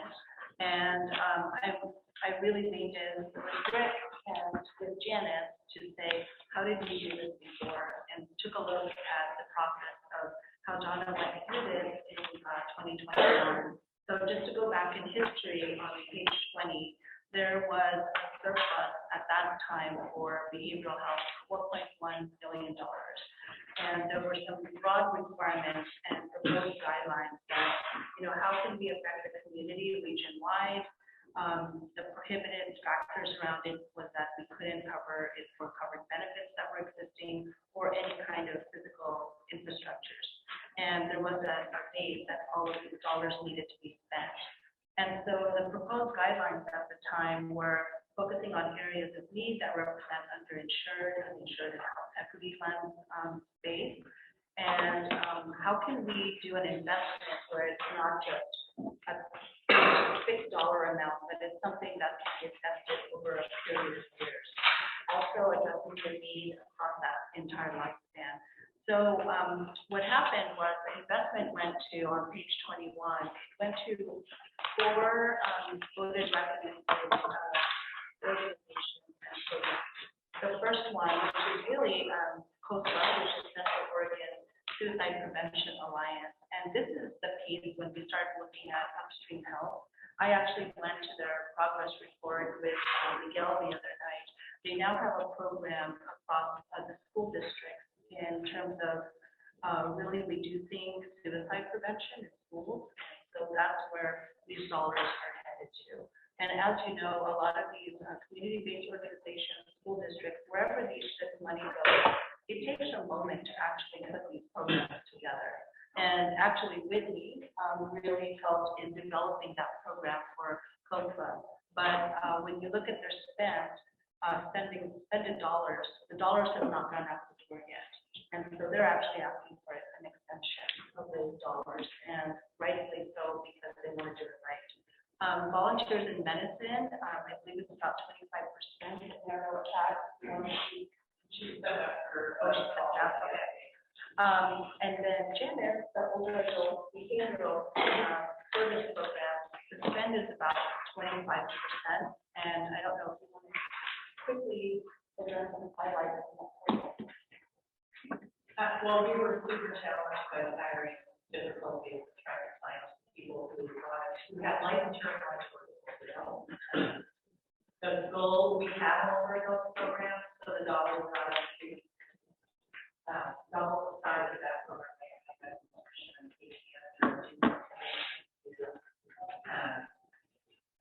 Facilities where often we're providing services, we can't go Medicaid or Medicare for, and that was the reason that project that are actually trying to find care. She said it to you, but we staffed an underexpended dollars.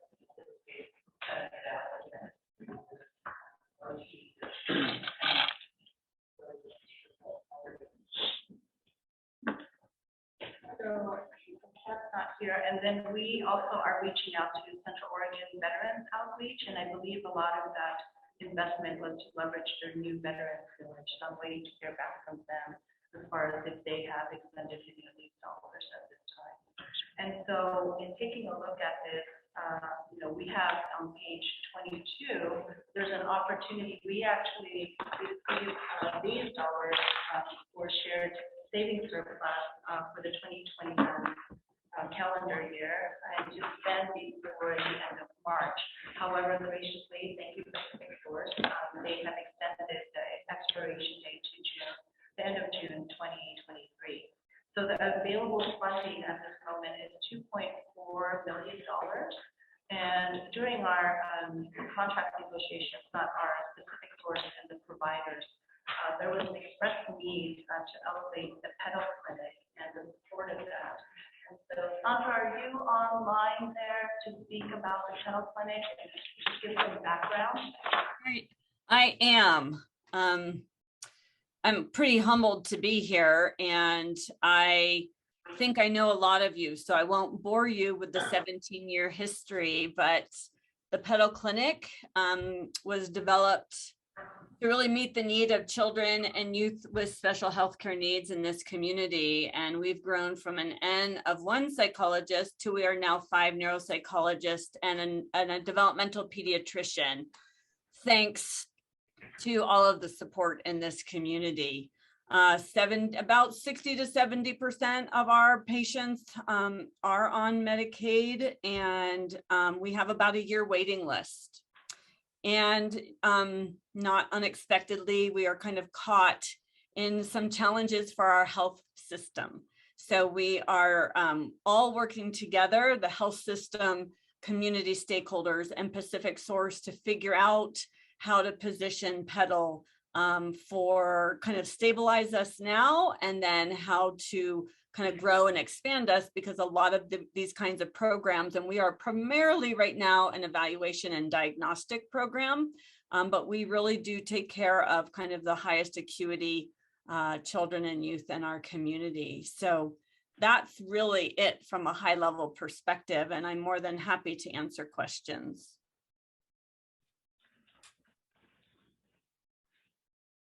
Any questions or anything else that anyone in the room would like to add?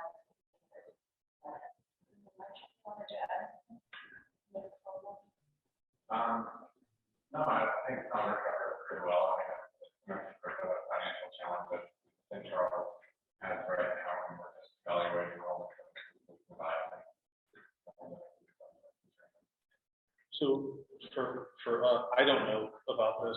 My group, we have a pediatrics group who just weren't engaged in the conversation at all, so I don't know.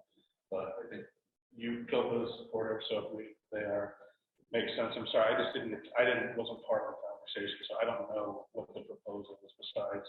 Essentially, we're using, am I getting it right? We're using surplus funds to fund what St. Charles has a loss for in this program. Thank you, Mike. Yeah, so we're engaged. That makes sense. With a few organizations, have to look at that, with trying to find a more sustainable model for this program in the future. And really what we're looking for is one-time bridge funding to eliminate the time pressure we have right now. Makes sense. And pedal isn't so much a St. Charles program as a community program that currently St. Charles is hosting. No, that's great. I get it. Right. Sorry. Just in the future, can we make sure that everybody's at the table when we have these conversations? Because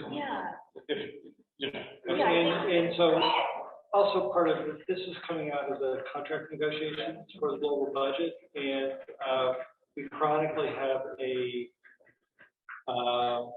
sort of existential impossibility of including programs that create cost avoidance into the global budget. And so this has been sitting there for many, many years as how do we fund them? And so we've not solved that problem. No, before we move, I'm going to go to Paul.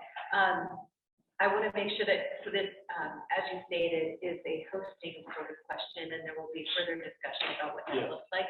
So I wouldn't say it quite as explicitly as it's a big funding gap just for St. Charles. No, I understand.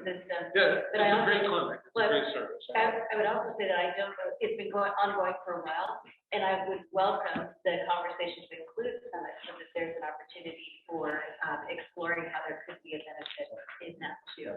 So. And feel free, you guys are behind, we agree to it, right? And I think it's important to recognize that the kindergarten readiness center is going to be coming down the pipe for us. I don't know how we do that without. Thank you. If I can add to this as well, one of the reasons I'm on this board is the health clinic. The link between Sandra and I started in Ben Lapine at ISBSD the same year, and both very interested. I was an autism specialist, and she was a school psychologist, and our districts were trying to figure out how to bridge what education was trying to do and what healthcare was trying to do. And we found some of the biggest damage done was particularly in our world, in the area of autism. We would find children eligible for autism educationally, but they weren't eligible medically or vice versa. And we'd have parents with 3-year-olds saying, what the hell? How do I navigate this? And the Petal Clinic has, I would say, solved that. And indeed, we have an employee, and Sandra, is that just this year? Is it, are we year 2 now of our navigator between We're just- Go ahead. Sorry, yeah, we're just finishing up with year 1 and it's been pretty darn phenomenal, yeah. So linking between our early intervention and early childhood special education programs with the Petal Clinic to walk parents through that together so that they're able to be navigated through both systems without having to figure both of us out. So I can't say enough about it. Sandra and I worked a long time on this together, and I think this is a great investment for us. Do I hear that as a motion? That's a motion to approve $1 million to Petal Clinic as a region-wide collective need. And you stipulated it's a one-time event. One time. It is a one-time event, as well as there is a caveat for us, a subcommittee to meet and to put together a transition plan for sustainability. Good, because that was Rick's point. If you do it once, it doesn't make it forever. And hence So my we need to request to figure make that sure out. you are, Summit is Thank you. involved. Yes. Okay. So we have a motion and a second, and now discussion further. I hate to stir the pot, but, and I'm happy to hear somebody actually who has experience with it, vouch for it, but it does raise the question in my mind, it's $1 million or $850,000 or $1 million, it's a lot of money. What, I mean, how do I know as a board member that there's not other needs that are more important out there? Like this just came out of nowhere to me, for me. So I would say I that have no idea. I think it's a really excellent question. The partners that are bringing this forward are comprised of those that are deeply affected if this doesn't work, and are saying that this is something that is a gap that is being filled, that is vulnerable. And there's a phase 2, which is now we need to figure out how we make this sustainable. And so I would say that that's the committee piece. But you raised a great question. This did go, has been discussed with our behavioral health representatives and being presented as project to support. But I'm sure that there are many worthy also, organizations. And I think that also goes back to Carmen's question or statements about the criteria and then funding as we go forward about how we might explore investing those dollars in the community in the future. That's just my 2 cents. It's just, it's a process thing for me. It's like, how, Okay. So what is the $1 million going to be used for then? So the Petal Clinic. No, I know that, but I mean, okay, is it going to pay salaries? Are they, what is it going to actually do? Petal Clinic, you can't bill enough to support it, right? And so you have the set of services that need to be supported from outside of medical billing. And so, and this has been a commitment that this community has made. I don't know, how long have you guys been working on it? I remember when you started promoting it. I don't know how long, I was young then. I was young. Here at the time. The Saints Gala and a variety of other, there've been a number of community efforts recognizing this as a gap that is just not supported through the system in the way that But- some others. But it sounds like the difference this time is you have a nonprofit community hospital that doesn't run programs every program doesn't pay for itself.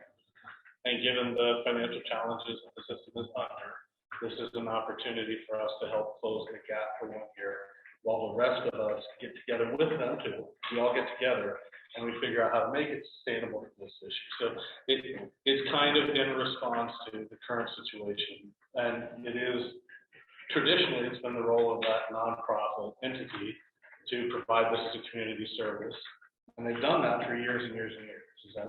That's what's different now, right? Yep. Brad, I think the other thing too is that this doesn't directly answer the why is it more important than something else. I don't know if that has an answer, but if this program went away, there would be a known gap because it has existed, as opposed to what gets created if it's built, right? And likely, and there's probably some evidence that I haven't seen to support this, a known cost increase, not to mention quality of life increase, patient and family. If this actually went away, there would be a known cost increase to care that doesn't happen, that goes to higher level, and or care that goes out of the community. With the worst outcomes. So I mean, I think those are some other. And the high level of Medicaid participants that are in this space, we have to go over the medical care. So there's a bit of trust here in the partners that this is worthy of this level and this commitment. But again, one time and with the committee that's going to be discussing, how we carry forward. Okay, additional, again, my dad, if there's anything else, so. Okay, further discussion? Oh, there is, okay, please. Yes. I just wanted to add in, we hopefully work with Randall and have a lot of specialists in the area for trying to learn. And they did identify late last fall, they closed their equivalent rate program no longer.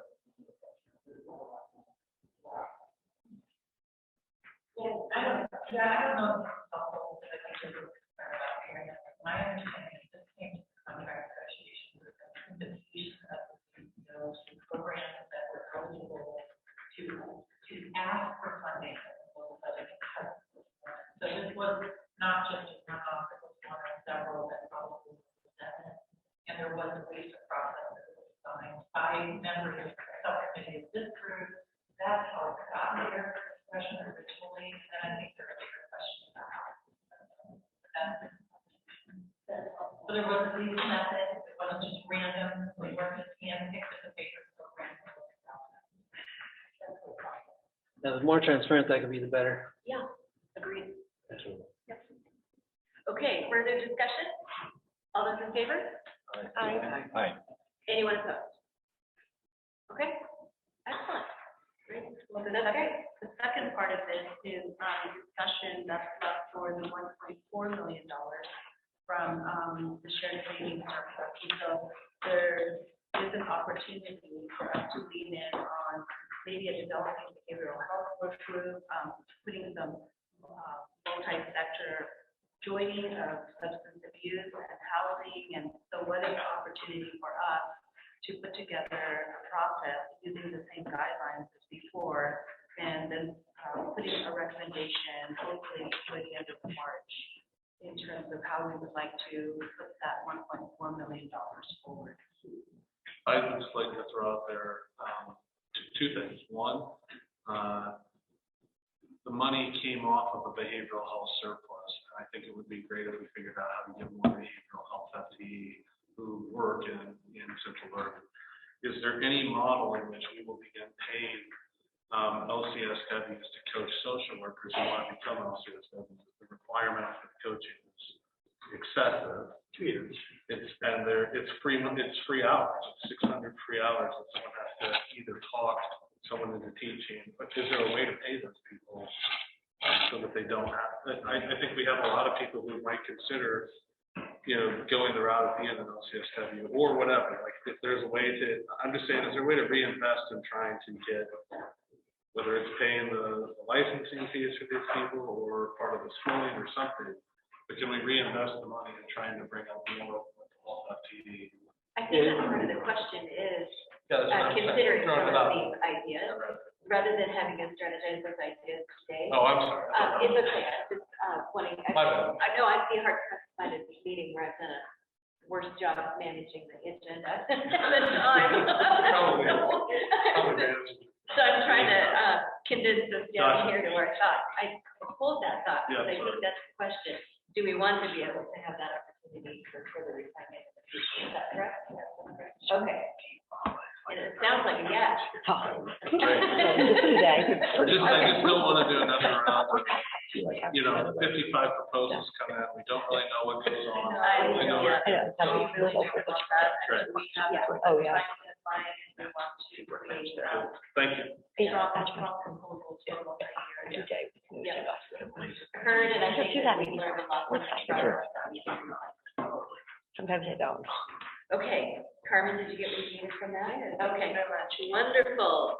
Okay, so let's go to legislative updates. I'm not sure how much detail we might want. Well, because. So, yeah. Want me to say something? Okay, let me say something. 240, we are basically at the time that we were going to, I'm not trying to facilitate this for you, but you looked at me. We are at the point at which we were going to go into executive session. How do we want to make up time, or do people feel like they need to make up time? Rick is amazing at doing things really quickly, and there's also slides, right? So if we wanted to make up some time here, we're early in session. We have a half-hour scheduled for this. I would posit that we don't need that. Rick can do this every month. We're going to be in session through summer, right? So if we were, is there anything pressing that Rick wants us to do? Not that early. I'm writing letters right now. I sent 2 today. Oh, sure, right, yes. Because you've got to get it through the process. Is there anything I would say, so if we wanted to do even 5 or 10 minutes, we could ask Rick, give us the 3 big rocks. Or we could say to the group, do you have one big rock on something you want to know about? Or can we get an email from him so that we know, because we've got our, We have yeah. PowerPoint. Yeah. So Rick, this is Dan on behalf of Commissioner Chair Bailey, not Commissioner. Why did I say that? And you think I'm it's still in January. Rick, give us 5 minutes, a few big rocks, and we know you'll be back because we like inviting you back. All right, thank you. And thank you, Health Council, for a lot of work you're doing here. So be really brief. I think what we'll talk about here is the governor's recommended budget and kind of budget resources. I think that's really the big issue that you'll need to look at this point. If you want to go to starting with the governor's recommended budget slide, next one. Okay, let's start with this one. So both the executive and the legislative branch, the budget people are projecting a budget gap, so between resources expected coming in and expenditures going out, of about $550 million. Now, again, we will know with more certainty what the economic picture looks like for the state once the Office of Economic Analysis, so part of the Employment Department, will come in and talk about what the kind of final projection looks like, which will help the budget writers in Ways and Means develop what's known as the legislatively adopted budget. Governor obviously released her priorities January 31st. This is kind of an iterative slide deck, so actually I put this together before we got a chance to see the GRB, but now that's out. But primarily what Governor Kotek's looking at is investing in housing and homelessness, mental health and recovery, education and childcare. Agency bills are out now, so we can skip over that. If I can get the next slide, please. In between the release of the governor's recommended budget, there was also kind of an emergency housing package that was put together with, I think, some input from various regions of the state. But bottom line is the governor's asked for an early look and early work on $130 million around prevention of homelessness, adding low barrier shelter beds, and rehousing a number of unhoused people. So that has not been acted upon yet. I think we might have a sense of what that looks like once the the Ways and Means starts to take up the OHA budget. Next slide, please. Everything he's doing is all in there. Briefly, DHS is asked for, well, this is the DHS budget ask in the governor's recommended budget. I only flagged this one because they've asked for 440 positions for redeterminations in Oregon Health Plan eligibility.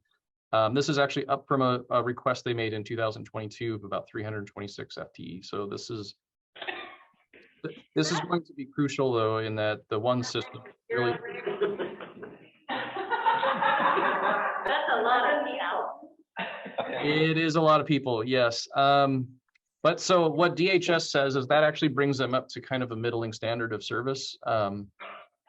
Middling is my words, not DHS. It's more of kind of a mid baseline of where they should be in terms of being responsive. So I think this will be quite a big line item, but I did want to make the council aware because this will feed into what it's going to take to make sure that 1.4 million Oregonians are eligibility for Medicaid is looked at. Next slide, please. OHA's recommended budget. There's about 5.4 million general fund, 34 billion total funds, so that a lot of that will be federal money coming in and other funds. Highlights of this is there about a billion for improving behavioral health services, 50 million for state hospitalization stabilization. There's a budget item for 988 crisis services, and the governor's recommended budget has built in the 40-cent per phone line tax that's being considered under House Bill 2757.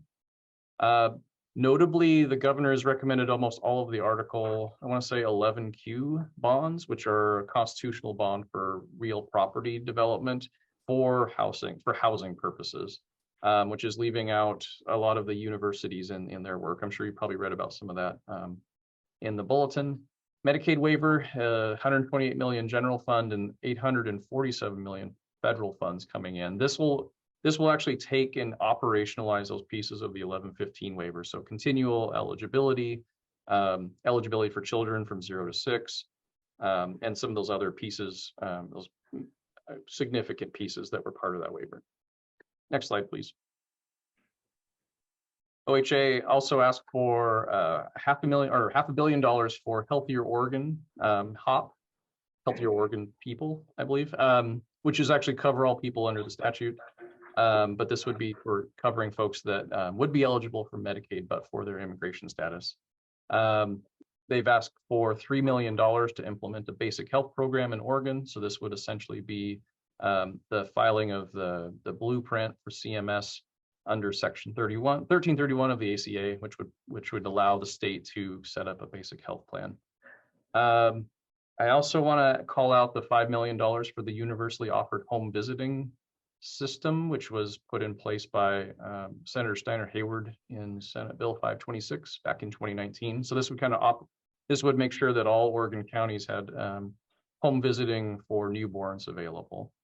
And then $12 million for the collection of REAL-D and SOGI data. So this would be sexual orientation and gender identity. So this is part of the House Bill, I can't remember the number, but it's a bill that requires OHA to collect from and have providers collect data on characteristics of their patients.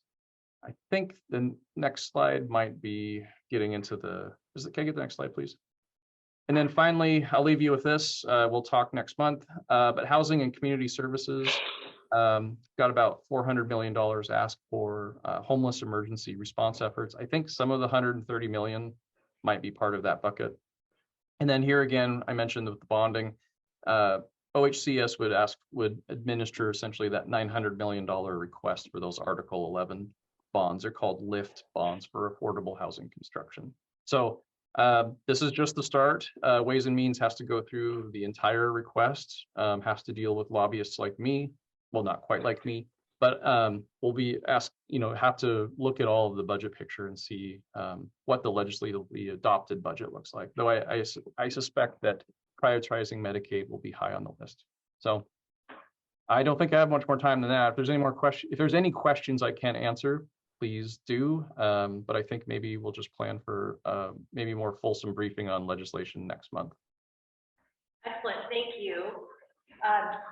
There is a bill that around the extension of the CCO contract that would of course be of interest for our organization. So monitoring and tracking that for all of you, that's House Bill 2446. And for you, Rick, there is a lot of discussion right now around the county public health system and the lack of funding, where there's $50 million in the governor's recommended budget for the modernization of public health in the state. The recommended investment was around $286 million, so there's a wee bit of a delta there between the two. And there's a bit of a dust up around the community-based organizations and rural public health offices, and the network available to be able to stand up those services. So if we look at the golden ticket around public health and the work that we do every day, just wanted to make sure that that's on your radar. And that's based on the modernization work that came out of 2013. Very good. In fact, there's actually two bills on the Medicaid contracting. 2446, I believe, is probably the viable vehicle. The other one is 27 something, but it would create a 10-year contracting length of duration with a ability to add regions in year 6 and then the 15-month glide path for the recontracting process. I don't think that one has any traction, but certainly want to watch 2446 very closely. Excellent. Well, count us in if you need help. We may very well need that. Thank you. Okay, back to the herd of turtles. Let's get to the budget. So I believe that we are going to actually have the Megan and Justin show, but mostly Megan in terms of that we're not going to go into too much detail. We have Justin here for backup in case Megan pulls on her ears. And so we did have as a preamble, the board met last month. There were some questions that came up. They were great questions. We asked finance to take a peek at that, had an opportunity for finance to meet, have those questions brought to finance, and so I will then turn it over to Megan for the rest. Well, we had a delightful discussion at the last meeting, and Justin included, and one of the things Justin did that I thought was super helpful was actually write out the list of questions so that other Justin would have that list. And so as we went into the finance committee meeting, we were really able to specifically address the different questions and have another good dialogue about the budget and the prior year adjustments and get some clarity. And the group agreed that we were ready for a vote. So I think we can, unless anyone has any questions or wants any details from that discussion, we could probably move into a vote for the budget, time's a little tight. And I think I would just say that I think that I want to say thank you to Justin for allowing us to put you on the spot. If we had gold stars to hand out, we'd give you the whole pack. Sometimes we're not sure of what we have as a question until we're in that moment, and you've done a great job of just either pausing, reflecting, and getting information, or coming back and being able to help guide us. So thank you. I think it's also important to say that we might still have some refinement on the horizon, and that's okay. And so if anyone is feeling, like the process or, the document we have today is not where you want it to be, or you feel there's additional refinement, know that that's coming. And so appreciate everyone's openness and willing to lean in on that. So with that, we can of course have further discussion once we have a motion and a second as well. For either. Okay. Second. Okay. Additional discussion. Okay, so hearing none, all those in favor? Aye. Okay, anyone opposed? Okay, thank you. And for those comments that I made, I think that fall in the category of we have further refinement, and I appreciate the fact that we can do that together. All right. Next, we have our CAC conversation. So do you want to, we were hoping to just talk about the opportunity to bring on our agenda the update from CAC, so that we don't lose that from the joint meeting that we had together. Right. It's part of the ongoing conversation among ourselves, among CAC, and between each other. How can we improve the relationship? What is it that we want or need from each other? We just had a joint session last month. CAC discussed a bit of it and had feedback for us, and we haven't had an opportunity to evaluate for us how we feel about how that went. Great. Wonderful. So the next, we are going to have a brief conversation. We're not going to go into detail. We're going to talk process. but I would like to have the opportunity to go into executive session to do that. And so if we could go ahead and thank everyone who's had an opportunity to join us today. And then I'll take notes. I'm sure there won't be a whole lot. We won't take much of your time. We'll get everyone back on the road. It's going to be a busy afternoon.